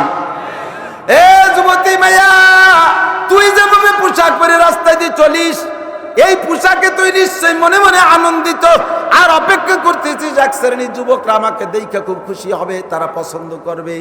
যাদেরকে খুশি করার জন্য তুই এই পোশাক পরে রাস্তায় যে চলিস রে মহিলা, অমন একটা পুরুষের সাথে, যুবকের সাথে তোর বিয়ের প্রস্তাব পাঠা। যুবক কি জবাব দেয় দেখ, যুবকে কি জবাব দেয় তাই তুই শোন। যুবকে বলবে আব্বা দুনিয়ায় কোনোদিন বিয়ে করব না, তারপরে ওই রকম ল্যাংটা ঘোড়া আমি বিয়ে করতে রাজি না। ওই লাল সাহেবের বান্দর বিয়ে করবে না, ওগুলো ঘোড়া মার্কা। কতক্ষণ? ওগুলো কি মার্কা? এ দোস্ত, গরুতে লাথি দেয় 1 পাও দিয়ে। কিছু উসন করাইতে গরু আছে, দোয়াতি গেলি লাথি দেয়, আলচস্তি গেলি লাথি মারে। কয় পাও দিয়ে? 1 পাও দিয়ে লাথি মারে। ঘোড়ায় লাথি ওই কয় পাও দিয়ে? জোড়া লাথি কয় রে, ঠিক না? ভালো যদি একটা বিয়ে হরিস বেকায়দায় বললি 1 লাথি খাবি, আর ওই ক্লাসের গুলো বিয়ে করলে খাবি জোড়া লাথি, ঘোড়ার মতো জোড়া লাথি। যেমন ঘোড়ায় টুকায় বেড়ায়, রাস্তায় দিয়ে দৌড়ায় বেড়ায়, এগুলো এরকম বেড়ায়। সেমনগুলোর সাথে সম্পর্ক গড়বি তো তোরে জোড়া লাথি খাইতে হবে। আল্লাহর নবী বলেন ফাজফার বিজাতিদ দিন, যুবক রে বিয়ে করতে হলে আল্লাহর নবীর আদর্শ বাইনা চল, আমার দিক তাকা। বিয়ে করতে হলে আল্লাহর নবীর আদর্শ মান। নবী কই তুনকা উলমার আতুলি আরবা, মেয়েদেরকে বিয়ে করা হয় চারটে দিক দেইকা, লি জামালিহা, এক নম্বরে রূপ দেখে মানুষে, দুই নম্বরে লি হাসাবিহা, বংশ দেখি, তিন নম্বরে লি মালিহা, মালদার পার্টি কিনা তাও খোঁজে, চার নম্বরে যারা আল্লাহওয়ালা দিনদার তারা দিনদার খোঁজে, লি দিন ইহা। চারটে বলার পরে নবী কয়, মা রূপ থাকলে ভালো, না থাকলে দোষ নাই, মাল থাকলে ভালো, না থাকলে দোষ নাই, বংশ ভালো হলে আরো ভালো, শোনায় সোহাগা না থাকলে দোষ নাই, তবে ফাজফার বিজাতির দিন। যুবক, যদি দুনিয়ায় তুমি সুখের দাম্পত্য চাও তাহলে নবীর অনুকরণ করো, তুমি যাও ওই জায়গা যাইয়া তুমি দিনদার মেয়ে খুঁজে বিয়ে করো। মহিলা যদি দিনদার হয় তোমার শাড়ি চুরির পর কোনোদিন অভিযোগ করবে না, তোমার বাজারের পর কোনোদিন অভিযোগ করবে না, তোমার সাথে বেয়াদবি করবে না, যায় নামাজে বসে তোমার জন্য দোয়া করবে। নারীদের ব্যবহারে, স্ত্রীদের আচরণে স্বামীদের হায়াত বাড়ে ও কমে। হাদিসের মধ্যে আছে স্ত্রীদের ব্যবহারে স্বামীদের হায়াত বাড়ে ও কমে। যদি কোনো মহিলা স্বামীর সাথে শুধু হটকারিতা ব্যবহার করে, কটুবাক্য করে, শক্ত কথায় কথা বলে, স্বামীর কোনো কিছু পছন্দ করে না, স্বামীর একেবারে দাঁত সিটকানির উপরে রাখে, পুরুষটা সর্বক্ষণ মনটা খারাপ থাকে, দুর্বল হইয়া যায়, মনক্ষুণ্ণ থাকে, শুয়ে ঘুম আসে না, রাস্তায় চলতে গেলে খেয়াল থাকে না, সব কাজের ভিতরে কেমন যেন একটা বিষণ্ণতা ভাব, এইভাবে চলতে চলতে হার্টের রোগী হইয়া যায়, এরপরে ওয়াকালে তার ডায়াবেটিস হইয়া যায়, হঠাৎ করে সে আক্রান্ত হইয়া মারা যায়। আর স্ত্রী যদি হাসি খুশি হয়, স্ত্রী যদি স্বামীকে খুশি রাখতে পারে, স্ত্রীকে যদি স্বামীকে মন মতো করে রাখতে পারে, স্বামীর মনটা আনন্দিত থাকে, স্বামীর মনটা প্রফুল্ল থাকে, যে কাজে যায় সেই কাজে ভালো লাগে, কখনো তার টেনশন হয় না, শুইলেই ঘুমিয়ে যায়, খাইতে গেলে ভালো লাগে, আল্লাহর রহমতে কোনো প্রকার রোগে তারে অ্যাটাক করে না, ডায়াবেটিস হয় না, হার্টে ধরে না, আল্লাহর রহমতে আল্লাহ তারে হায়াত বাড়াইয়া দেয়। এমন দোয়া স্ত্রীর কাছে পাইবা। স্ত্রী যদি দিনদার হয়, জায়নামাজে বইসা দোয়া করে, রব্বুল আলামিন আমার স্বামীরে হায়াত বাড়াইয়া দাও। তিনটে চারটে ছোট মোটো বাচ্চা কাচ্চা নিয়া আমার স্বামী যদি ওয়াকালে আমারে ফেলাই দিয়ে চলে যায়, আমি ছোট মোটো নিয়ে কোন জায়গা যাব? আমার কোনো আশ্রয় নাই, প্রশ্রয় নাই। মালিক আল্লাহ, তুমি এই বিপদে আমারে ফেলাইও না, আমারে ওয়াকালে বিধবা বানাইও না, আমার কচি কাচ্চা বাচ্চারে তুমি এতিম বানাইও না। জায়নামাজে বইসা মহিলা যদি ব্যাগটাইয়া কান্দে দেয়, আল্লাহ ওই মহিলার চোখের পানি কবুল করে স্বামীর হায়াত বাড়াইয়া দেয়। আর মহিলা যদি উশৃঙ্খল বেয়াদব হয়, স্বামী ছাড়া অন্য জায়গা যদি তার কোনো নজর আর টার্গেট থাকে, ওর নামাজ তো বলেই না, উঠতি বসতি কয়, শয়তানের আল্লাহ শয়তানের রাতেতে বাঁচাতো, ও মরেও না। কতজন যে অ্যাক্সিডেন্ট হয়ে মরে, বুড়ো শয়তান মরেও না। কোন দিন যে তোমার দোয়া কবুল হয়ে যাবে সেই দিন কান্দে কুল বাবা না। একে চশমে জাদান গাফিলা যা শাহনাবাসী, এক চশমে জাদান গাফিলা যা শাহনাবাসী, শায়াদ কে নেগা কুনা দা গাহনাবাসী। কখন যে দোয়া আল্লাহ কবুল করে ফেলে তুমি টের পাও না। ওরে জুমর দিন আসরের নামাজের পরে মাগরিব পর্যন্ত দোয়া কবুল হয়। ও মহিলা, স্বামীরে সন্ধ্যের আগে, মাগরিবের আগে তুমি বেলা ডুবার আগে, আসরের পরে তুমি এমন করে বদদোয়া করতেছো, আল্লাহ পাক ওই সময় দোয়া কবুল করার খাতা নিয়ে বসছে। ওই সময় যদি দোয়া কবুল করে, স্বামী বেচারা কারখানাতে বেরোয় আসার পথে ট্রাকে অ্যাক্সিডেন্ট করে মরতে পারে, মোটরসাইকেল অ্যাক্সিডেন্ট করে মরে যেতে পারে, কারণ তুমি বদদোয়া করেছো। তুমি তো আর একটা স্বামী খুঁজে নিবা। এই ছোট ছোট বাচ্চারা আর দুনিয়ায় কোনোদিন আব্বা ডাকার কেউরে পাবে না। তোমার তো স্বামীর অভাব হবে না, ওরা আব্বা পাবে কোন জায়গায়? নিজের সাময়িক আনন্দের জন্য বাচ্চাদেরকে এতিম বানাইও না। আল্লাহ নবী বলেন, ফাজবার বিজাতিদ দিন, দিনদার খুঁজে নাও। বিবাহে শাদীর ব্যাপারে দিনদারিকে প্রাধান্য দাও। যুবক বিয়ে করবি, দিনদার খোঁজ। মহিলা দিনদার পর্দানশীল কিনা, মহিলা কোরআন পড়তে পারে কিনা। আর দুনিয়া কুল্লু হামাতা ওয়া খায়রু মাতা'আদ দুনিয়া আল মারআতুস সালিহা। ক্বালা মুহাম্মাদুর রাসূলুল্লাহ, মিশকাতুল মাসাবি, বুখারী মুসলিমের রওয়ায়াত, মিশকাত শরীফের মধ্যে আছে। আল্লাহর নবী বলেন, দুনিয়ার সবকিছু তোমাদের ভোগ সামগ্রী বানাইছি, একজন পুরুষের জন্য সর্বোত্তম ভোগ সামগ্রী, সর্বশ্রেষ্ঠ নিয়ামত দুনিয়ায় হলো আলমারআতুস সালিহা, আনুগত্য দিনদার ভদ্র একটা স্ত্রীর চাইতে বড় কোনো নিয়ামত দুনিয়ার হতে পারে না। ঠিক কি না? মার পেটতে জন্ম নিছি, 10 বছরের পরে মায়ের সামনে সতর খোলা জায়েজ নেই, ঠিক কিনা? মায়ের পেটতে ল্যাংটা হয়ে জন্ম নিছি, সেই মায়ের সামনে 10 বছরের পরে সতর খোলা জায়েজ নাই। এক গাছের ছাল আর এক গাছের বাকল, ওই ইন্ডিয়ার মাইয়া বাংলাদেশি ছেলে বিয়ের পরে A to Z হালাল হয়ে গেছে। এই সম্পর্ক, এই ভালোবাসা জগতে আর কোথাও নাই। এইটার ভিতরে আনন্দ পাবেন যদি স্ত্রী দিনদার হয়। যদি স্ত্রী দিনদার হয়, সেকেন্ড আর কোথাও এই আনন্দ মজা পাওয়া যাবে, ঠিক কিনা? নবীর আদর্শ সব জায়গা আছে। চলে যাই দোস্ত ব্যক্তি জীবনে। এ যুবক, তোমার চুল কয়টা মাথায় আরম্ভ করছিলাম, মনে আছে নাকি? আমি একেবারে হিসেব করে কথা বলবো নিয়ত করছি। যত আপনাদের চাহিদা থাকুক, আমার কথার যত জোয়ার আসুক না কেন, আমাকে দিনের বেলা কঠিন 2টা কিতাব পড়াইতে হয়। নিয়ে আসছি সাথে করে কিতাব, সবাইকে বের করে দিয়ে বসে মুতালাও করছি। মুতালা কয়লো, কালকে যে পড়াটা পড়াবো ওইটা আগে নিজের দেখা লাগে, প্রফেসরদের মতো উস্তাদদের পড়া লাগে ছাত্রদের চাইতে বেশি। এই বড় বুখারী শরীফ আর মিশকাত শরীফ এ নিজে না পড়িয়ে পড়ানো যায় না। দিনের বেলা পড়াবো, কাজেই আমাকে অপরিমাণ কিছু করলে আমার দ্বারা সম্ভব হবে না। আমার পড়াইতেই হবে, আমার পড়াইতে হবে ইনশাআল্লাহ। এজন্য আমি টাইম নির্দিষ্ট 9:30 ফরমে লিখে দিছি, যে মাহফিল আমার আশেপাশে আছে সবাই আমার টাইমের দিক খেয়াল রাখবেন। বেঁচে থাকলে আগামীবার আবারও আসতে পারবো। আর আমার একবার পাইয়ে জন্মের খাটাইয়ে যদি ভতে ফেলাই দেন, তারপরে তো খুঁজে পাওয়া যাবে না। কথা কন, এমনি এক জাগ বক্তা ধরা খাইয়ে গেছে, ওদিকে বুড়োরা সব সাপ হয়ে গেছে, আমরা 2-4 জন পাঙ্কু পুঙ্কু ঘুরতেছি, তাও যদি ওভারলোড দিয়ে আমাদেরকে শোয়াই দেন, শেষে আপনারা যাবেন কোন জায়গায়, আমরা কি দেখি করবো? পরিমাণ মতো টাইমের ভিতরে শেষ হবে ইনশাআল্লাহ। কথা ঠিক আছে? আজকে শুধু বডিটার একটু সেট করি, রাজি আছেন না? চুলকে যদি সুন্নতি তরিকায় কাটান 100 শহীদের সওয়াব হবে। শুধু চুলের মধ্যে 100 শহীদের সওয়াব। যে সকল যুবকরা আছো, একটু যুবকরা বুড়োরা গেছে ফকা ফক সাদা হইয়ে, যে কায়দায় কাটে সেই কায়দায় খারাপ দেওয়া যায়। একজনে কয়, তুই জামা কাপড়ও পরিষ্কার, কয় যাবি যত সাজি তত বেশি খারাপ দেওয়া যায়। এই জন্য তাই নর্মাল থাকাটাই ভালো। তো বুড়োরা যত কায়দা হয় যে পাকা চুল সাইজ করে কাটো, গর্ভবতী তো ডক নাই। তোমরা যুবকরা পাকা সিদ্ধান্ত নিতে পারবা, 100 শহীদের সওয়াব পাবা, বদরি সাহাবাদের সাথে জান্নাতে যেতে পারবা, উহুদের সাহাবাদের সাথে জান্নাতে যেতে পারবা, খন্দকের মুজাহিদিনদের সাথে জান্নাতে যেতে পারবা। আল মুজাহিদু মান জাহাদা নাফসা, হাদিস পরিষ্কার হাদিস, হুজুর বলেন সবচেয়ে বড় মুজাহিদ ওই ব্যক্তি যে ব্যক্তি তার নফসের সাথে জিহাদ করতে পারে। নফসের সাথে জিহাদ করতে পারলে সব জিহাদ করা সম্ভব। কথা কোন ঠিক কি ঠিক না? তো চুল রে সুন্নতি তরিকায় বানাবা, পারবা ইনশাআল্লাহ? নিয়ত করো তো দেখি যুবক, আমি সুন্নতের খেলাফ চুল কাটবো না ইনশাআল্লাহ। রাজি? একটা সুন্নাত, আলহামদুলিল্লাহ, আল্লাহ কবুল করুক, বলেন আমিন। চুলের মধ্যে সুন্নাত চলে আসছে। এবার দাড়িটার ব্যাপারে হুজুর একটা চাকরি বাকরি হোক, তার মানে দেখানি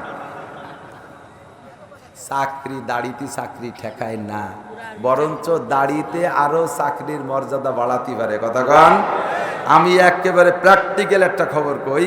আমার মুরব্বী উস্তাদ হযরত মাওলানা আলী হুসাইন সাহেব রহমাতুল্লাহ আলাইহি বলেছিলেন, হুজুর তখন তো RRF পুলিশ লাইনের ইমাম ছিলেন, হুজুর পুলিশও ছিলেন। হুজুর বললেন যে আমি যশোর মাহফিল করছি, তো মাহফিলের পরে 2 বছর পর আমি তো চলে আসছি, আর আমার মনে নাই। পরে আমার সাথে দেখা হওয়ার পরে উনি বলতেছেন, তখন যশোর ক্যান্টনমেন্ট প্রধান ব্রিগেডিয়ার জেনারেল, এই ব্রিগেডিয়ার জেনারেল নাম আমার মনে নাই, বললেন যে উনি দাড়ি রেখে ফেলাইছে। তখন প্রেসিডেন্ট ইরশাদ সাহেব হলো প্রেসিডেন্সিয়াল সিস্টেম ছিল বাংলাদেশে। প্রেসিডেন্ট ইরশাদ সাহেব যশোর ক্যান্টনমেন্ট পরিদর্শনে আসবেন। তো এই খবর শুনে ক্যান্টনমেন্টে সেভাবে সাজাইছে, ক্যান্টনমেন্ট প্রধান যিনি উনি তো সামনে থাকবে, হেলিকপ্টার থেকে প্রেসিডেন্ট নামার পর রিসিভ করবে। তো এর আগে উনি দাড়ি রেখে ফেলাইছে, বেশ খানিক বড় হয়ে গেছে। এইটি আবার প্রেসিডেন্টকে জানাই নেই, তারপর প্রেসিডেন্টের সাথে সাক্ষাৎ হয়নি। তো প্রেসিডেন্ট ইরশাদ সাহেব যখন হেলিকপ্টার থেকে নামছে, উনি তো সেনাবাহিনী সব ফলিং দিয়ে রাখছে, ওনাকে অভ্যর্থনা জানাচ্ছে, স্যালুট দিচ্ছে, যা যা সিস্টেম আছে সেনাবাহিনীর ভিতরে। তো সর্বপ্রথম ব্রিগেডিয়ার জেনারেল উনি সামনে গেছে, যে সালাম দিয়ে স্যালুট দিয়ে সালাম দিয়ে হাত বাড়াইছে, মুসাফা করতে গেছে। ভয় পাচ্ছে যে আমি তো ব্রিগেডিয়ার জেনারেল, আমার তো কমপক্ষে সেনাপ্রধান অথবা প্রেসিডেন্টের কাছ থেকে শুনিয়ে দাঁড়িয়ে রাখতে হবে। দাঁড়িয়ে রেখে ফেলাইছি, না কই মিলে মুখস্থ, আজকে আসতেছে প্রেসিডেন্ট, কপাল মনে হয় শেষ আইজি এ পর্যন্ত। তো সর্বপ্রথম সাক্ষাতে যখন হ্যান্ডশেক করছে, মুসাফা করছে, সাথে সাথে ইরশাদ সাহেব হাত ধরে বলতেছে, কি হুজুর কেমন আছেন? দাঁড়িয়ে দেখি হুজুর পেয়ে ফেলাইছে ইরশাদ সাহেব। তখন উনি ভাবছে কি যে হয়তো আমার মুসাফাই পর্যন্ত শেষ, দাড়ির দিক লক্ষ্য নাও করতে পারে, কিন্তু দাড়ির দিক যে ইরশাদ সাহেব লক্ষ্য করছে তা বোঝা যাচ্ছে তার ভাষায়। কয় হুজুর কেমন আছেন? সর্বনাশ করছে, যখন হুজুর কয়ে বেলাইছে আজকে হুজুরের একটা বিচার হবে। জিজ্ঞেস করছে, এমন কইতেছে আর কোনো কথা না, কয় দাঁড়িয়ে রাখছেন কতদিন? আর জায়গা মতো আজ দিয়ে ফেলাইছে, যে জায়গা ভয় আছে, যেখানে বাঘের ভয় সেই জায়গায় রাইতে হয়, ঠিক না? তার জায়গা মতো গাই আঘাত যে জায়গা, ব্যথা যে জায়গা, গাইগুতো সেই জায়গায় লাগে, অন্য কোনো দিক নজর না, দাড়ি কাটার দিক নজর। যাই হোক, শুক্রিয়া, এটা সুলক্ষণ। কয় হুজুর দাড়ি রাখছেন কতদিন? তো বলতেছে স্যার 3 মাস হয়েছে। তাহলে দাড়ির দিক যখন প্রশ্ন, আরো প্রশ্ন রয়েছে, তো একটু বললেন না তো দাড়ি রাখবো, তাহলে হয়ে গেছে না কাম? এবার মাথার মারাত্মক দিকে, একটু বললেন না তো দাড়ি রাখবো।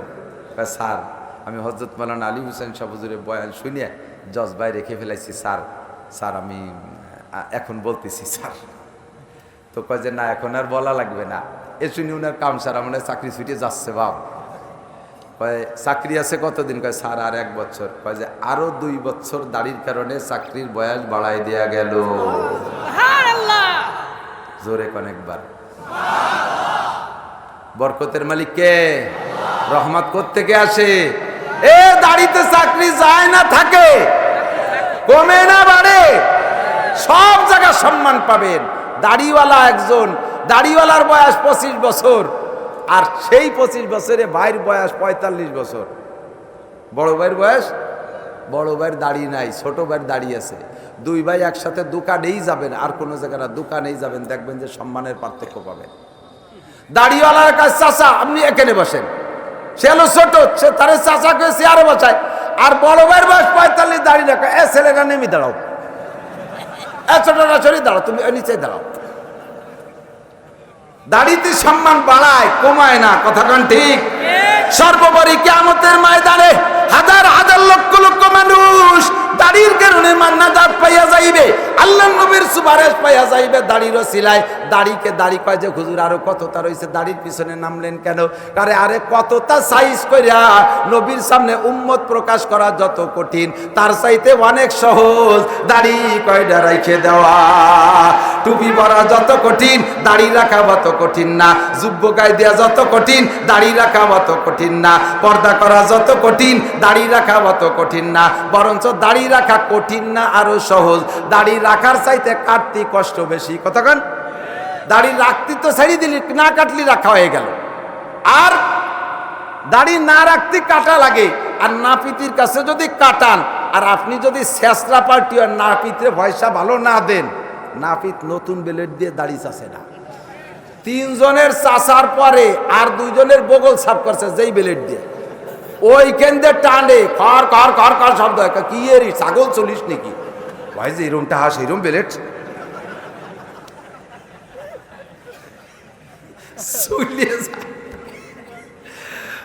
এমন কষ্ট হয় দাড়ি কাটতে, আর রাখলে বড় আরাম। আর দাড়ি রাখালারে টাইতে দেখেন কি সুন্দর ফোম স্প্রিং করে, এ যে জায়গা লাগাবেন তারাও শান্তি পায়, ঠিক না? ও দোস্ত, আল্লাহ নবীর সুন্নাত, কিয়ামতে নবী বলেন তোমার দাড়ি দেখে আমি নবী সুপারিশ করব। কোন সুবহানাল্লাহ। চুলের পরে আসো দাড়ি, তবে মুস্কাটা কাইটে খাটো রাখবা, মুস্কাইটে খাটো রাখবা। আরো কিছু কথা, গোপন কথা বললে লজ্জা লাগে, না বললে নয়। এর কারণে বহুত আপনি ক্ষতিগ্রস্ত হইতেছেন। 1 নম্বরে বগল পরিষ্কার করবেন। সপ্তাহে 2 বার দাড়ি কাটে, বগলে বাবরি হয়ে গেছে, খবর নাই। আরে জীবন ভরে দাড়ি রাখছি, এতে ময়লা হয় না। মাথায় চুল আছে, ময়লা হয় না। কিন্তু যে কয় জায়গার লোম পরিষ্কার করা সুন্নত, ওই কয় জায়গা না পরিষ্কার করলে দেখবেন যে ময়লা জমে যায়। দাড়ি শুকে দেখেন গন্ধ নাই, কিন্তু সেসব জায়গায় সাবান দিয়ে যত কসলাতি থাকেন তবুও গন্ধ। এই জন্য পরিষ্কার করা সুন্নাত। যদি কেউ 40 দিনের উপরে নির্দিষ্ট স্থানের লোম পরিষ্কার না করে, ওই লোকটার নামাজ কবুল হবে না। হাদিসের কথা, নামাজই কবুল হবে না। সকলের যার আছে তাদের পরিষ্কার করা সুন্নাত। আর একটা হলো নখ। এদিক তাকান, এই সেদিনকে পড়াইছি আমি মিশকাত শরীফ কিতাবুস সালাতের ভিতরে, বাবুল ওযুর মধ্যে আসছে। ওই কিতাবুত তাহারাতের মধ্যে বাবুল ওযুতে, মিশকাত শরীফ সালাত কিতাবুস সালাতের মধ্যে আসছে। এই যে নখ না, নখ, এই নখ নুরুল ইজার ভিতরে লেখছে। নুরুল ইজা আমাদের ছোট একটা কিতাব আছে, 5ম শ্রেণীতে পড়ায়। এই নখ যদি মরা নখ লম্বা হয়ে যায়, ওর গোড়ার দিক চাপা পড়ে যায়। গোড়ার দিক কি পড়ে যায়? চাপা পড়ে যায়। গোসল অজু এবং গোসলে ওই নখের গোড়ার ভিতরে এইভাবে খিলাল করে করে পানি যদি না পৌঁছান আপনার অজু আর গোসল হই নেই। নর্মালি পানি ছাড়িয়ে দিয়ে ডলিয়ে মুলিয়ে চলিয়েছেন, নখের গোড়ার ভিতরে পানি যাই নাই, আপনার অজু আর গোসল হয় নাই। ফরজ গোসলে যদি এইভাবে না করেন তাহলে গোসল হয় নাই। অজুতে যদি নখের ভিতরে খিলাল করে করে এভাবে ধরে ধরে খিলাল না করেন তাহলে অজু হয় নাই, আপনার নামাজ পড়া জায়েজ নাই। কিন্তু এইভাবে নখের মধ্যে খিলাল করেন কয়জনে খিলাল করেন? এই জন্য সপ্তাহে একবার নখ কেটে পরিষ্কার রাখা যাতে অজু গোসলটা সুন্দর হয়। আমার মা বোনরা নখ পালিশ ব্যবহার করা হারাম, মেহেদি ব্যবহার করবেন। মহিলারা হাতে এবং পায়ে নখে মেহেদি ব্যবহার করবেন। নারী পুরুষ আপনারা চুলে দাড়িতে সকলে চুলে মেহেদি ব্যবহার করতে পারবেন, কিন্তু পুরুষরা নখে মেহেদি ব্যবহার করা মাকরুহে তাহরিমি। যদি মসজিদের ইমাম সাহেব নখে মেহেদি লাগায় ইমামতি করে তার পিছনে নামাজ পড়া মাকরুহে তাহরিমি। মুয়াজ্জিন যদি নখে নখ পালিশ কি বলা হয় মেহেদি লাগায় মাকরুহে তাহরিমি। কিন্তু নারীরা মেহেদি ব্যবহার করতে পারবেন হাতে এবং পায়ে, প্রলেপ দিতে পারবেন না। নখ পালিশ হলো প্রলেপ, নখ পালিশের উপরে ভিতরে পানি যায় না। এমনকি লিখছে নুরুল ইজার ভিতরে এটাও লিখছে যদি মোম লাগে, রঙের কাজ করে যারা, তাদের গায়ে রঙের ছিটা ফুটা লাগে, রঙের ওই যে রং করে বিল্ডিংয়ে রং করে, ট্রাঙ্ক সুটকেসে রং করে, ওই রঙের নিচে পানি যায় না। এইরকম যদি শরীরে লাগানো থাকে, আটা সেনে, মহিলারা রুটি বানাতে আটা সেনে না, এই আটা শুকোই গেলে ওর নিচে পানি যায় না। আমরা যারা পাইনু আছি, পান খাই, পানি আমার একটু পানি দেন, পান খাওয়ালারা চুন ব্যবহার করি, এই নখ দিয়ে চুন নেই, নখের ভিতরে ওই কোনার মধ্যে চুন চলে গেছে। আপনি উপরে ডালিয়ে অজু করছেন, কিন্তু ওই জায়গা শুকনো চুন শুকোই রয়েছে ভিতরে, ওর নিচে অজুর পানি যায় নাই, আপনার অজু হয় নাই, গোসল হবে না, অজু হবে না, নামাজ হবে না। এইগুলোর জন্য আপনাকে নখ পরিষ্কার রাখতে হবে, চুল দাড়ি সুন্দর করে রাখতে হবে, দাড়ি সর্বনিম্ন 1 মুঠ রাখতে হবে। আসেন এবার টুপি, অনেকে আছে কয় টুপি ছাড়া নামাজ পড়লি না, টুপি তো আর নামাজের কিছু না। নামাজের ফরজ 13টা, ওয়াজিব 14টা, সুন্নত 28টা, এর মধ্যে তো টুপি নাই, এর মধ্যে টুপি নাই, ঠিক আছে, কিন্তু টুপি শেয়ারে মুসলমান, শেয়ারে ইসলাম, ইসলামের একটা নিদর্শন। আল্লাহ নবী বলেন ইহুদ নাসারা মুসলমানরা পাগড়ি পরে, কিন্তু তাদের পাগড়ির নিচে টুপি নাই। আমাদের পাগড়ির পার্থক্য হলো আমাদের পাগড়ির নিচে টুপি হতে হবে। টুপি রেখে যদি কেউ ঠাট্টা করে, ব্যঙ্গ করে, অপ্রয়োজন মনে করে, তাহলে রসুলের একটা সুন্নতকে আপনি অপ্রয়োজন মনে করলেন, আর রসুলের একটা সুন্নতকে অস্বীকার করলে ঈমান নষ্ট হয়ে যায়। আমল না করলে কবিরা গুনাহ হয়, অস্বীকার করলে ঈমান নষ্ট হয়ে যায়।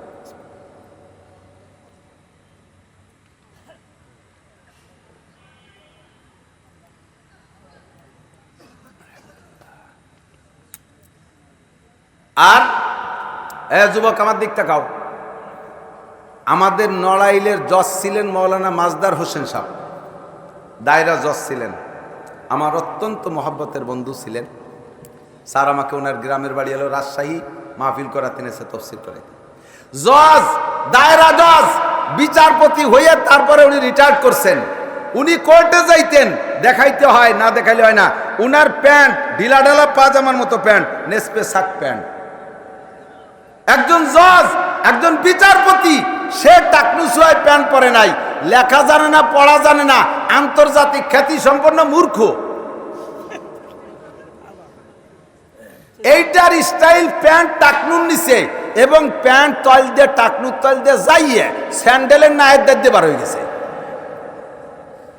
ওই দিক দিয়ে অতখানি ঝুলিয়ে গেলে উপরে তো কম পড়েই, পাশার একেবারে ও পাশে দেড় হাত খোলা, নাবির নিচে নামাতি নামাতি একেবারে জাগার কুনায় নিয়ে বাঁধাইছে। দেখলে বমি আছে, বোঝা যায় যে তুইও বাঁধাবি, তোর আরো অনেকেও বাঁধাবি, কথা বল না। এই পোশাকের মধ্যে স্টাইল নাই শোনা, ও দেখলি বোঝা যায় যে তোমরা সবাই ওই ক্লাসের, তুমি কোন নম্বরে তা ভালো করে বুঝিয়ে আসে। পোশাক হলো, নবী বলেন মানজাররা ইজারাহু বাতারা লাম ইয়ানজুরিল্লাহু ইলাইহি ইয়াউমাল কিয়ামা। নবী বলেন মা আসফালা মিনাল কাবাইন ফাহুয়া বিন্নার। লুঙ্গি হোক, প্যান্ট হোক, পাজামা হোক, জামা জুব্বা হোক, পুরুষের কাপড় যদি টাকনুতে শোয়, টাকনুতে যার শোবে ওই টাকনু জাহান্নামী, ওই লোকটার দিকে হাসর মাঠে আল্লাহ তাকাবেন না। আপনি সুন্নতি পোশাকটা ঠিক করেন, সুন্নতি পোশাকটা টাকনুর উপরে প্যান্ট রাখবেন, পাজামা রাখবেন, ঢিলা ঢালা প্যান্ট পরবেন, লুঙ্গি পরবেন টাকনুর উপরে। অনেক আছে ভাবের জ্বালায় লুঙ্গিরে নামাতি নামাতি একেবারে শেষ প্রান্তে বান্ধে থই নিছে, আর ওদিকে টাকনুর নিচে ওর মতো 3-4 জন রাস্তায় দিয়ে যদি আড়াআড়ি হাঁটে তাহলে রোড ক্লিনার লাগে না, লুঙ্গির বাড়িতে রাস্তার গু গোবর সব সাফ আছে না নাই? এগুলো হারাম। এগুলো কি? মাত্র কয়েকটা কথা বলছি, এই সুন্নতগুলোর পর আল্লাহ তাআলা আমাদের আমল করার তৌফিক দান করে, বলেন আমিন। যুব সমাজের, যুব সংগঠনে যারা আছো, তোমরা অঙ্গীকারবদ্ধ হবা, একটা মাহফিল করেই তোমাদের ইসলামী দায়িত্ব শেষ নয়, এরপরে আগামীকালকে আবার উন্নতা করবা, এটা ঠিক না। একটা পাইপ দিয়ে জমজম পানি বেরোইছে, পরে যদি সেই পাইপ দিয়ে আবার বাথরুমের ময়লা পানি ছাড়ে, তাহলে পাইপের সাথে বেয়াদবি করা হবে না? মানুষ অন্যায় বলবে, অন্যায় বলবেন না আপনারা? যেই পানি পাইপ দিয়ে জমজম পানি বেরোয়, সেই পাইপ দিয়ে আবার পেশাব লাইন চালু করে দেয়, কি করে? এটা ঠিক না। যেই প্লেটে দুধ খাইছেন, সেই প্লেটে অন্য কিছু যেমন ঢালা ঠিক না। যেই যুবকরা ভালো কাজ করেছো, সেই যুবকরা অন্যায় করবা না। তোমরা নামাজ পড়বা, যুবকরা সমাজের আরো অন্যায় যেগুলো আছে এগুলোর প্রতিবাদ করবা। বিয়ে শাদীর অনুষ্ঠানে ড্যাক্স বক্স বাজাইতে দিবা না। বিয়ে শাদীর অনুষ্ঠানে মেয়েদের খোলাবেলা বেপর্দার যত প্রোগ্রাম আছে এগুলো তোমরা প্রতিবাদ করবা। গাঁজা, ফেন্সিডিল, হিরোইন কারা খায় এটা সরকার জানে না, পুলিশরা জীবনেও ধরতে পারবে না, এগুলো তোমরাই জানো। এদেরকে তোমরা বন্ধ করো। যত গাঁজা আর মদ আর এবা চলবে, আসমানি গজব তত বেশি আসবে। যত সমাজে জেনা চলবে, আসমানি গজব তত বেশি আসবে। যত সমাজে দুর্নীতি চলবে, আসমানি গজব তত বেশি আসবে। আমরা একদিন ওয়াজ করে তুই চলে যেতে পারি, বাকি এগুলো বাস্তবায়নের জন্য যুব সংগঠনই দরকার। এটা স্থানীয় সেনাবাহিনী, স্থানীয় সৈনিক, স্থানীয় ডিফেন্স, এই ডিফেন্সটা এগুলো করতে পারবে ইনশাআল্লাহ। কথা বলেন ঠিক কি ঠিক না? আল্লাহ তাআলা সকলকে আমল করার তৌফিক দান করে, বলেন আমিন।